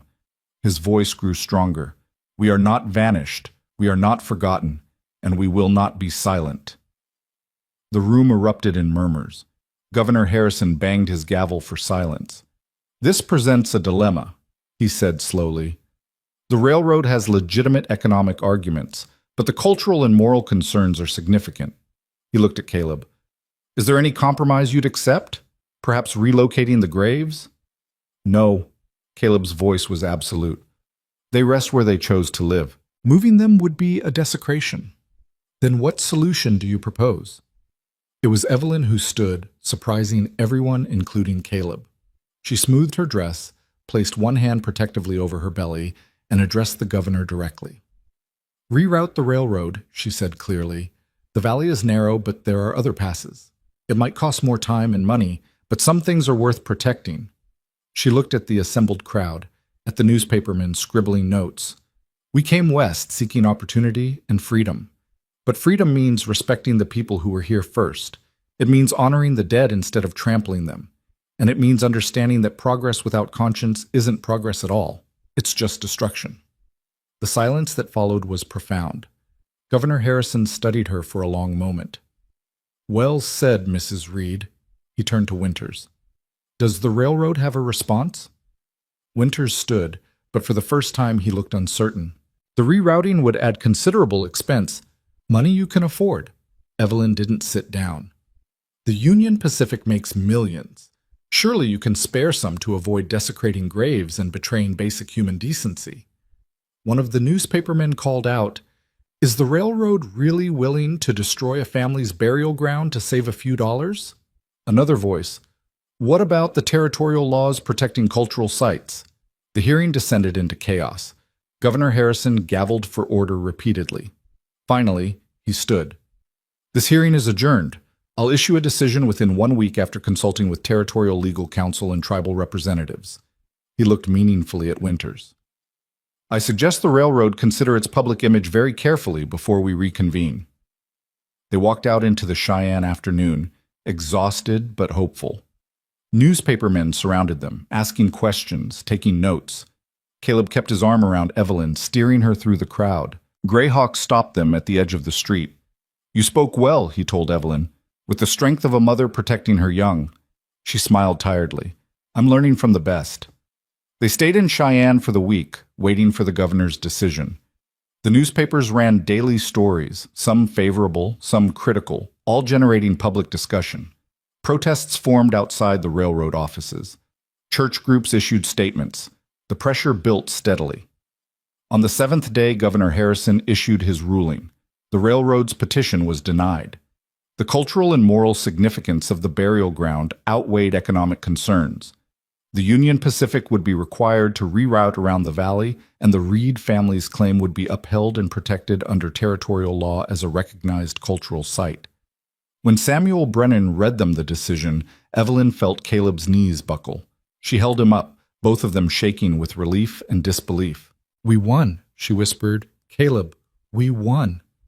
"I can't believe it." "Believe it." She turned his face to hers. "The valley is ours. Your family's resting place is protected, and we can go home." The journey back was lighter, despite the physical challenges. They stopped at the valley where Caleb had first buried Ayanna and Sarah, spent a day there together paying respects. Greyhawk had left traditional markers, and the site felt peaceful, honored. "Thank you," Caleb said to the graves, "for giving me the strength to fight for this, for sending Evelyn to me when I needed her most, for letting me build something good from the ashes." He paused. "I'll never forget you, but I'm going to live now, really live. I hope that's all right." The wind sighed through the pines, carrying the scent of sage and earth, and Evelyn could have sworn she heard, beneath the wind, a sound like blessing. They returned to the mountain valley in early September, when the aspen leaves were just beginning their transformation from green to gold. The cabin stood waiting, solid and welcoming, smoke rising from the chimney where Caleb had left embers banked in the stove. Coming home felt different this time, not like returning to a battleground or a shrine to the past, but like arriving at a place they'd truly earned the right to call theirs. Thomas and Jacob tumbled from the wagon, racing to check on the chickens in the garden. Caleb helped Evelyn down carefully, his hand lingering on her waist where the pregnancy was just beginning to show. "How are you feeling?" he asked. "Tired, sore, happy." She looked around the valley, at the peaks rising on all sides, the creek sparkling in the afternoon sun. "We did it, Caleb. We actually did it." "You did it. That speech in Cheyenne?" He shook his head. "I've never seen anything like it. You stood up to the railroad, the governor, everyone, and you made them listen. We made them listen, together." She touched his cheek. "That's how this works, remember? We face things together." He kissed her palm. "I remember." The first weeks back settled into a comfortable rhythm. Caleb prepared the cabin for winter, cutting and stacking firewood until they had enough to last through the coldest months. Evelyn preserved vegetables from the garden, sewed warmer clothes for the boys, and began preparing space for the baby. Thomas helped with the heavy work, growing stronger and more confident every day. Jacob shadowed Caleb constantly, absorbing knowledge about the land, the animals, the ways of mountain survival. One morning in late September, Evelyn woke to find Caleb already up, standing in the corner of the cabin, staring at something. She rose, wrapped a shawl around her shoulders, and joined him. He was looking at the cradle, the beautiful cedar cradle he'd carved for his daughter Sarah more than a decade ago. "I've been thinking," he said quietly, "about this." Evelyn waited, letting him find the words. "When Sarah died, I couldn't bear to look at it. Seeing it empty felt like the worst kind of punishment." He ran his hand over the smooth wood. "But now, with the baby coming, maybe it doesn't have to be empty anymore." "Are you sure? We could build a new one." "No." He turned to face her. "This cradle was made with love for a child who deserved better than she got. Using it for our daughter honors Sarah's memory instead of erasing it. Shows that love doesn't end just because life does." "Our daughter?" Evelyn smiled. "You think it's a girl?" "I know it is. I can feel it." He placed his hand on her belly. "And I want her to sleep in the cradle her sister never got to use. Want both of them connected somehow." Tears stung Evelyn's eyes. "That's beautiful, Caleb. Is it strange, wanting to use something from before?" "No, it's perfect." She covered his hand with hers. "Sarah would want her cradle to hold a baby, to fulfill the purpose it was made for. And our daughter will grow up knowing she had a sister who came before her, who's part of this family even though she's gone." He pulled her close, and they stood together beside the cradle, building bridges between past and present, loss and hope, grief and joy. October brought the first real cold, frost painting the meadow white in the mornings. Caleb took Thomas hunting, teaching him to track elk and read the signs of approaching weather. They returned with meat that Evelyn smoked and preserved, stocking the larder for winter. Jacob learned to card wool from the sheep Caleb had traded for, his small hands surprisingly deft at the repetitive work. The pregnancy progressed normally, though Evelyn tired more easily at the high altitude. Caleb watched her like a hawk, insisting she rest often, refusing to let her lift anything heavy. His protectiveness would have been smothering if it hadn't come from such obvious love and fear. "I'm not made of glass," she told him one afternoon when he'd practically carried her to a chair after she'd spent an hour kneading bread. "I know, but humor me anyway. Caleb, women have been having babies since the beginning of time, in conditions far worse than this. Not my wife. Not my baby." He knelt beside her chair. "I can't lose you, Evelyn. I won't survive it again." She cupped his face in her hands. "You're not going to lose me. I'm strong, the baby's healthy, and when the time comes, I'll bring our daughter into this world safe and sound. You have to trust that." "I'm trying." "Try harder." She kissed him softly. "Because I need you present, not paralyzed by fear. Our daughter needs a father who believes in her strength, not one who's already mourning what hasn't happened." The words were gentle but firm, and they seemed to reach him. He took a deep breath, nodded. "You're right. I'm sorry." "Don't be sorry. Just be here. Fully here." He rested his forehead against her belly. "I'm here. I promise." In November, the first major snow arrived, 3 feet in one night, transforming the valley into a pristine white wilderness. The boys were ecstatic, building snow forts and having battles, while Caleb shoveled paths between the cabin, barn, and outhouse. The world became smaller, quieter, the family drawn close by necessity and choice. On Thanksgiving, Evelyn roasted a wild turkey Caleb had shot, made bread from their dwindling flour supply, and stewed dried apples with cinnamon. They ate at the table, all 4 of them, plus the ghost of Sarah, whose small carved chair Caleb had brought down from the loft and placed at the table's end. "Why is that chair there?" Jacob asked. "For Sarah," Caleb said simply. "So she's part of our family meal." Thomas looked at the empty chair thoughtfully. "Do you think she can see us? From heaven?" "I think so.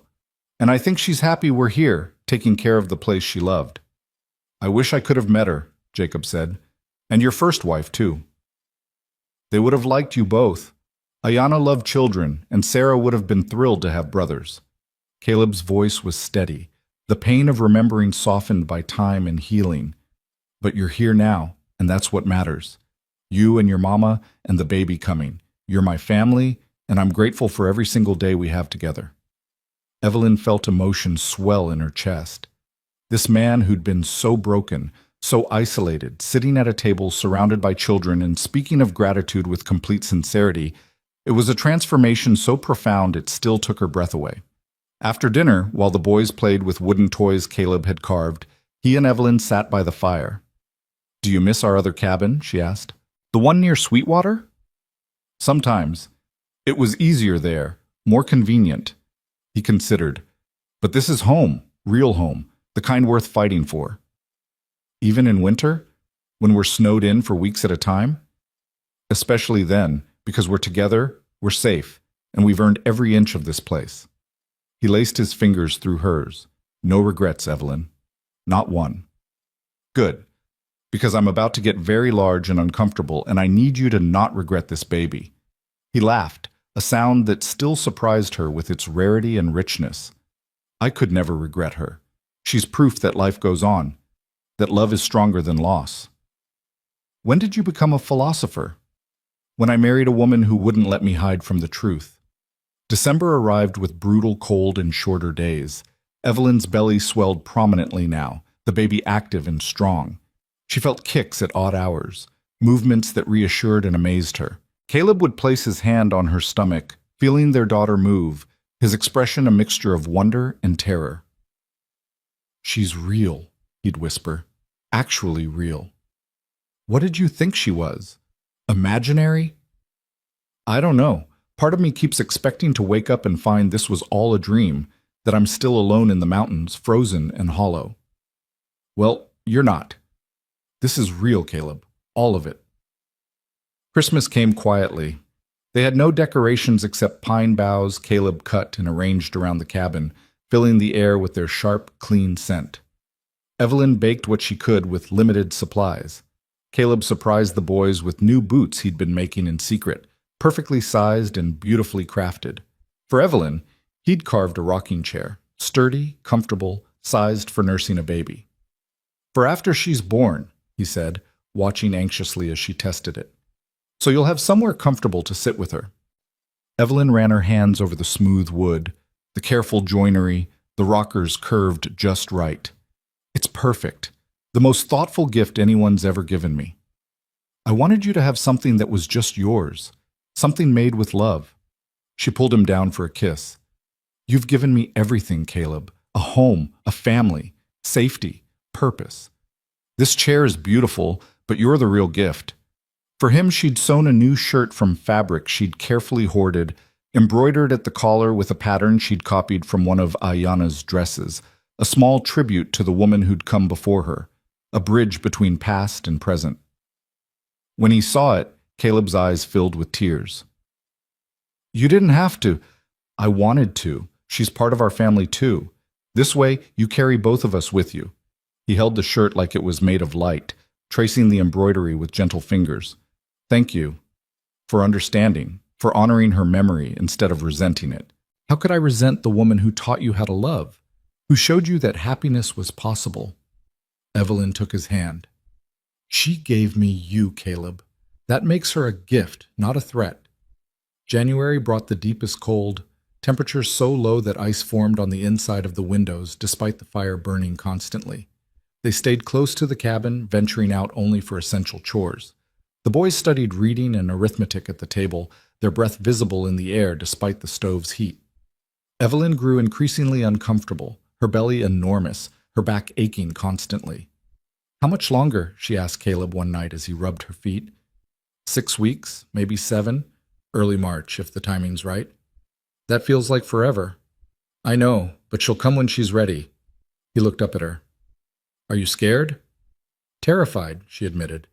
What if something goes wrong? What if I can't do this? You can. Women in your family have been doing this for generations. You're strong, Evelyn, stronger than you know. What if the baby? Don't. He moved to sit beside her, pulled her close. Don't borrow trouble. We'll face what comes when it comes, but don't torture yourself with what-ifs. She leaned against him, drawing strength from his solid presence. Promise me something. Anything.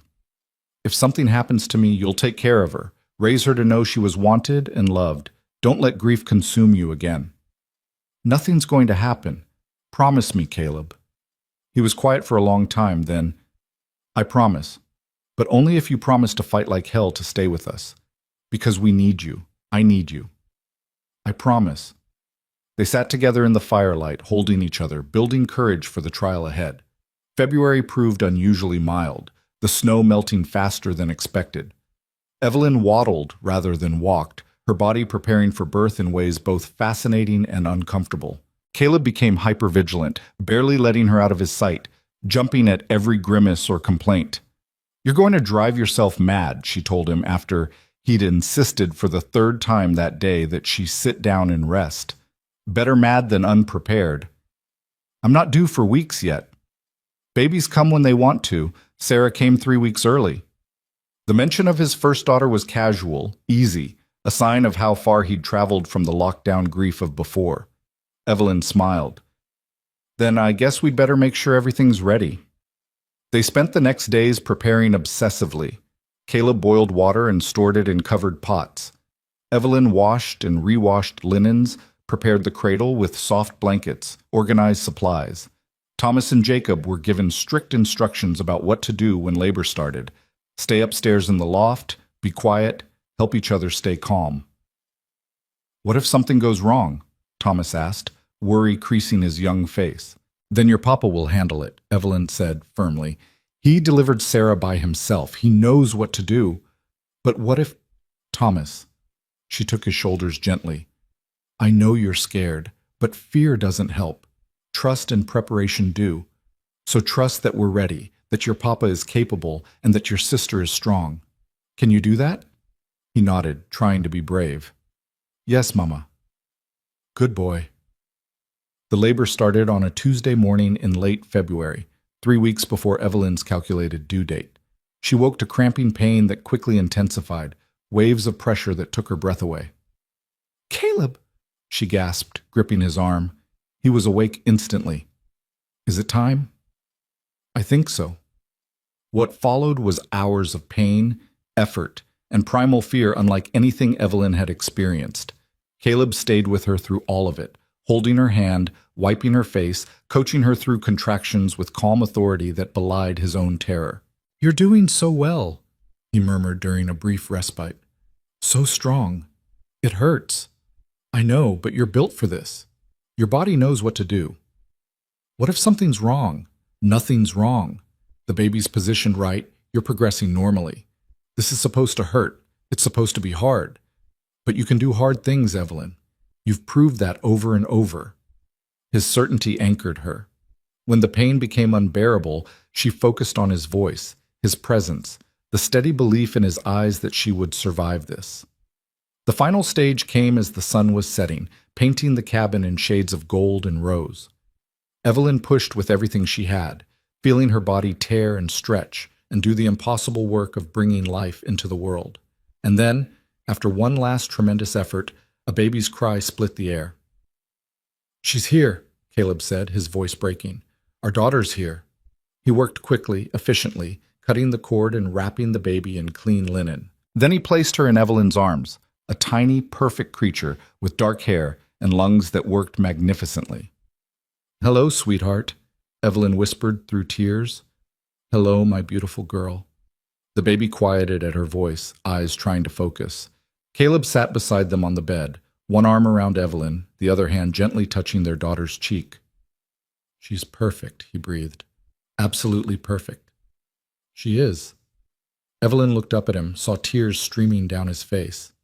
"We did it, Caleb. We made it through." "You did it. You were incredible."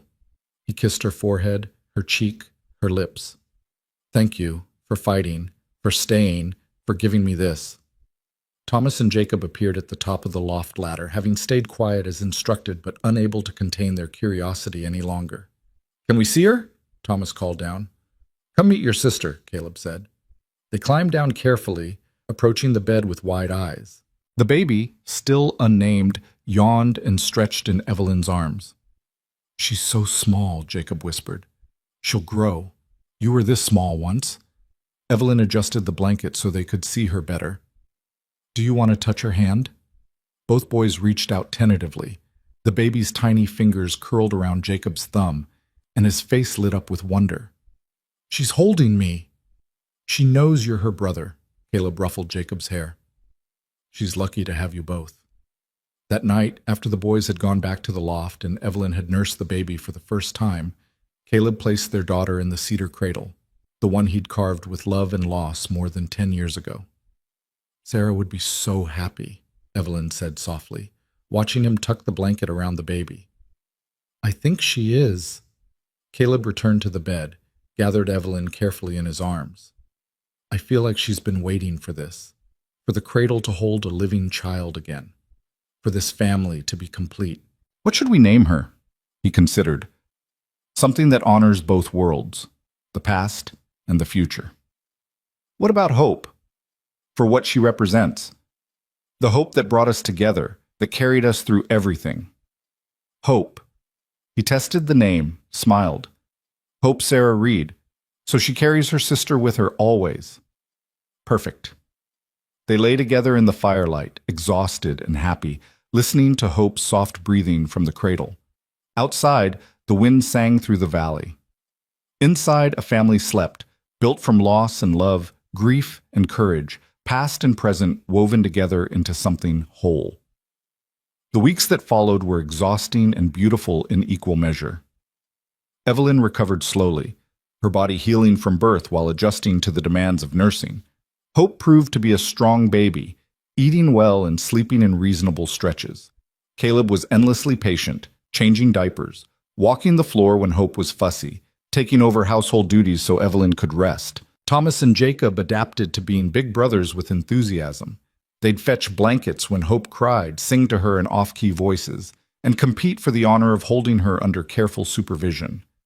The cabin felt full in the best way, crowded with life and love and the beautiful chaos of family. In March, when the snow had mostly melted and the trails became passable again, Greyhawk arrived with 2 of his sons. They came bearing gifts, beaded moccasins for Hope, smoked meat, and a blessing ceremony for the new baby. "My granddaughter lives on," Greyhawk said, holding Hope with practiced ease. "In this child, in this place, in the love that surrounds her. This is good. This is how it should be."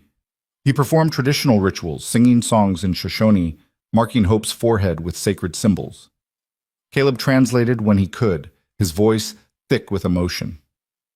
"He's welcoming her to both worlds," Caleb explained to Evelyn, saying she belongs to the earth and sky, to her white family and her Shoshone heritage, that she's protected by all who came before. When the ceremony ended, Greyhawk placed Hope back in Evelyn's arms. "You have given my son-in-law peace," he told her, "shown him that love does not end, only changes. For this, you have my gratitude and respect. Thank you for accepting us, for helping us protect this valley. It was always yours to protect. We simply reminded the world of what matters." He looked around the cabin at the evidence of life being lived fully. Ayanna would approve.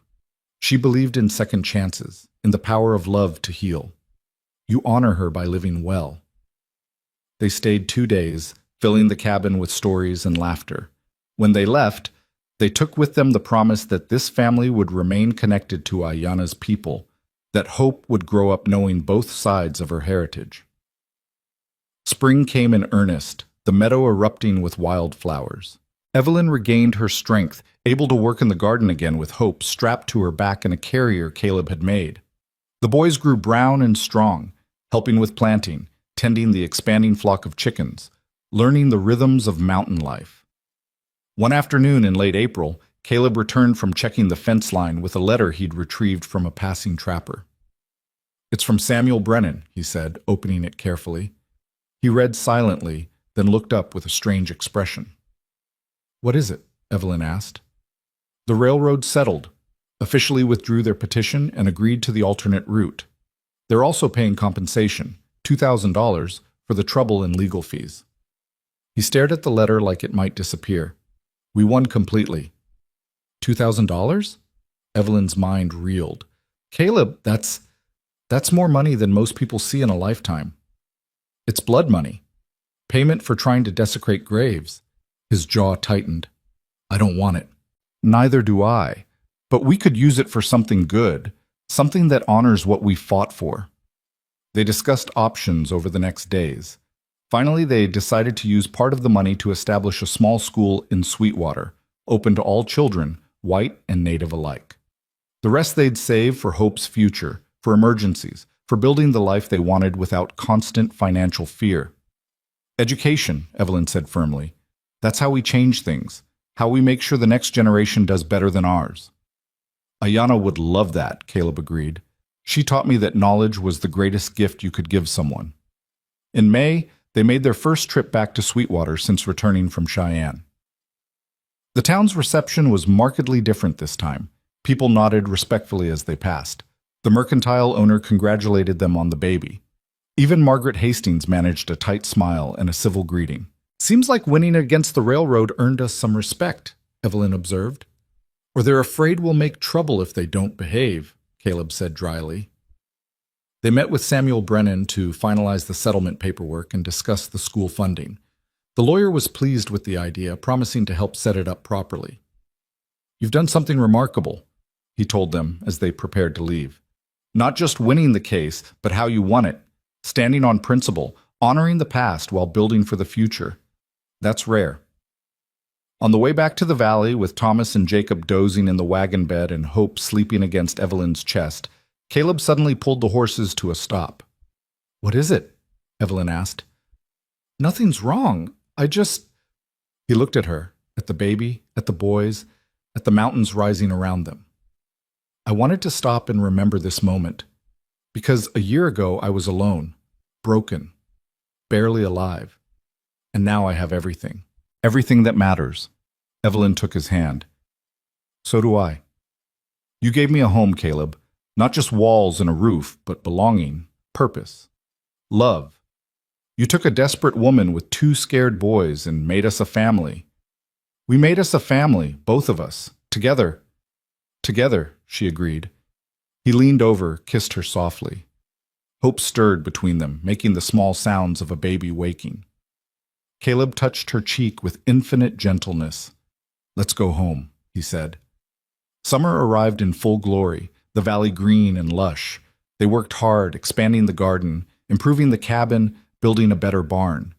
Visitors came occasionally, trappers passing through, Greyhawk checking on them. Even a few families from Sweetwater interested in seeing the place that had defied the railroad.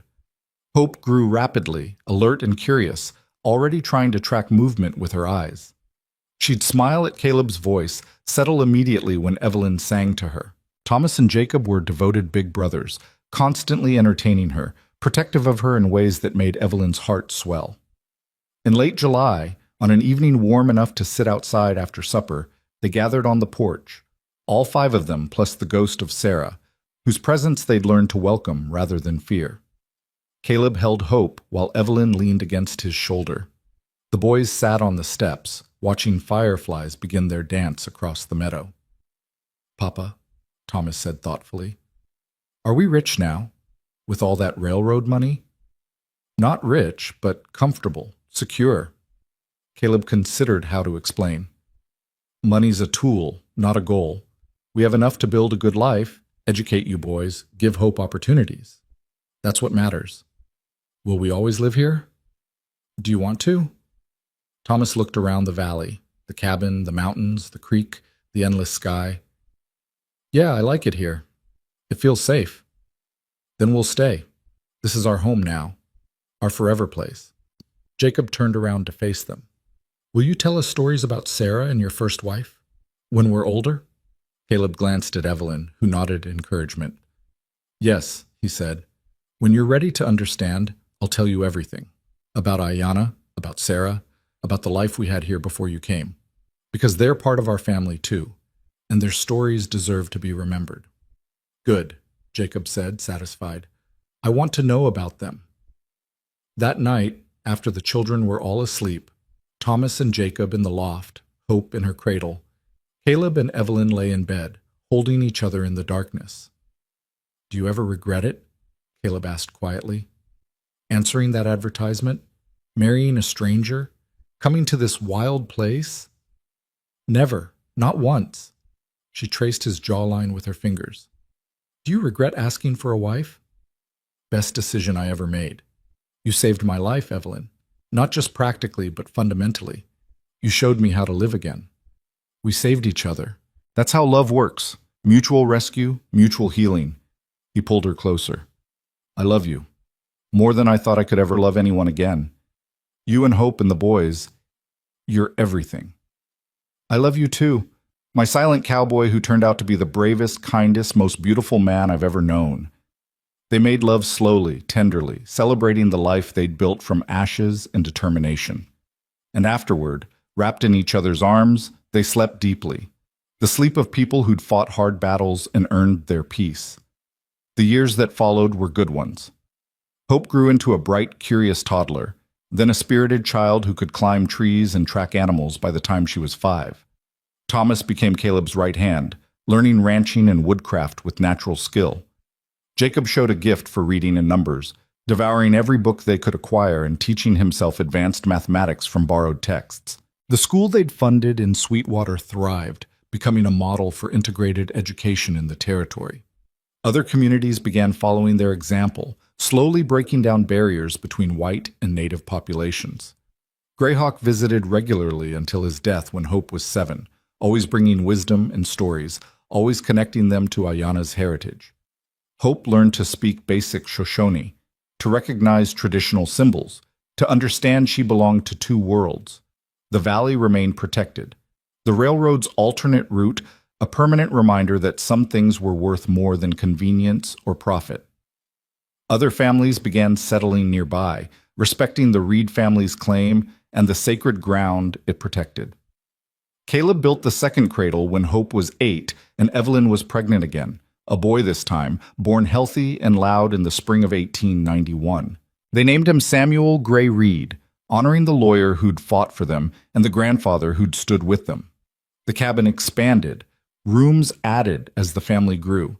The cedar cradle that had once held Sarah, then Hope, Then Samuel eventually held 3 more children over the years, each one rocked to sleep in the same lovingly crafted piece of furniture, connecting generations through wood and love.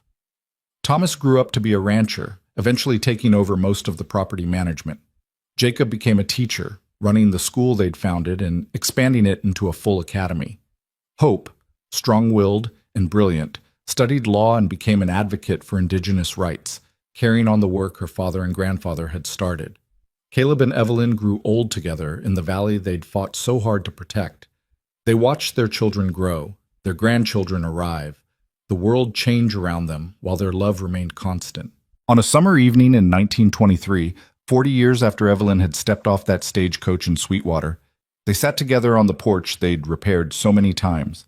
Both were silver-haired now, their bodies bearing the marks of hard lives well lived, but their hands still found each other naturally, fingers interlacing with the ease of long practice. "Any regrets?" Caleb asked, echoing the question he'd asked so many times over the years. "Not a single one," Evelyn answered, as she always did. "You?" "Only that I wasted 10 years being alone when I could have been looking for you sooner." She laughed, the same bright sound that had first made him believe in happiness again. "We found each other when we were supposed to, not a moment before." "Maybe so." He lifted her hand, kissed her knuckles gently.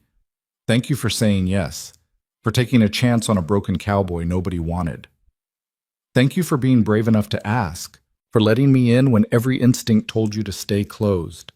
She leaned her head on his shoulder. "We built something beautiful, Caleb. Look at it. Our children, our grandchildren, this valley protected for generations to come. This life we chose together. It's more than I ever dreamed possible. More than I deserved." "Exactly what you deserved. What we both deserved." She watched the sun set behind the peaks, painting the sky in shades of gold and rose. Love, family, belonging, purpose. Everyone deserves that. In the meadow below, their great-grandchildren played, their laughter carrying on the evening breeze. Inside the cabin, the cedar cradle sat in a place of honor, still beautiful after 40 years, still holding the weight of family history and hope for the future. The cowboy nobody wanted had become the man everyone respected, not through wealth or power, but through integrity, courage, and the quiet strength of living honorably. And the desperate widow from St. Louis had become the matriarch of a family that spanned cultures and generations, bound together by love that had survived every test. They sat together as darkness fell, two people who'd found each other in the ruins of their separate losses and built something whole. The valley stretched around them, protected and peaceful, a testament to the truth that some battles are worth fighting, some ground is worth defending, and some love is worth every sacrifice required to nurture it.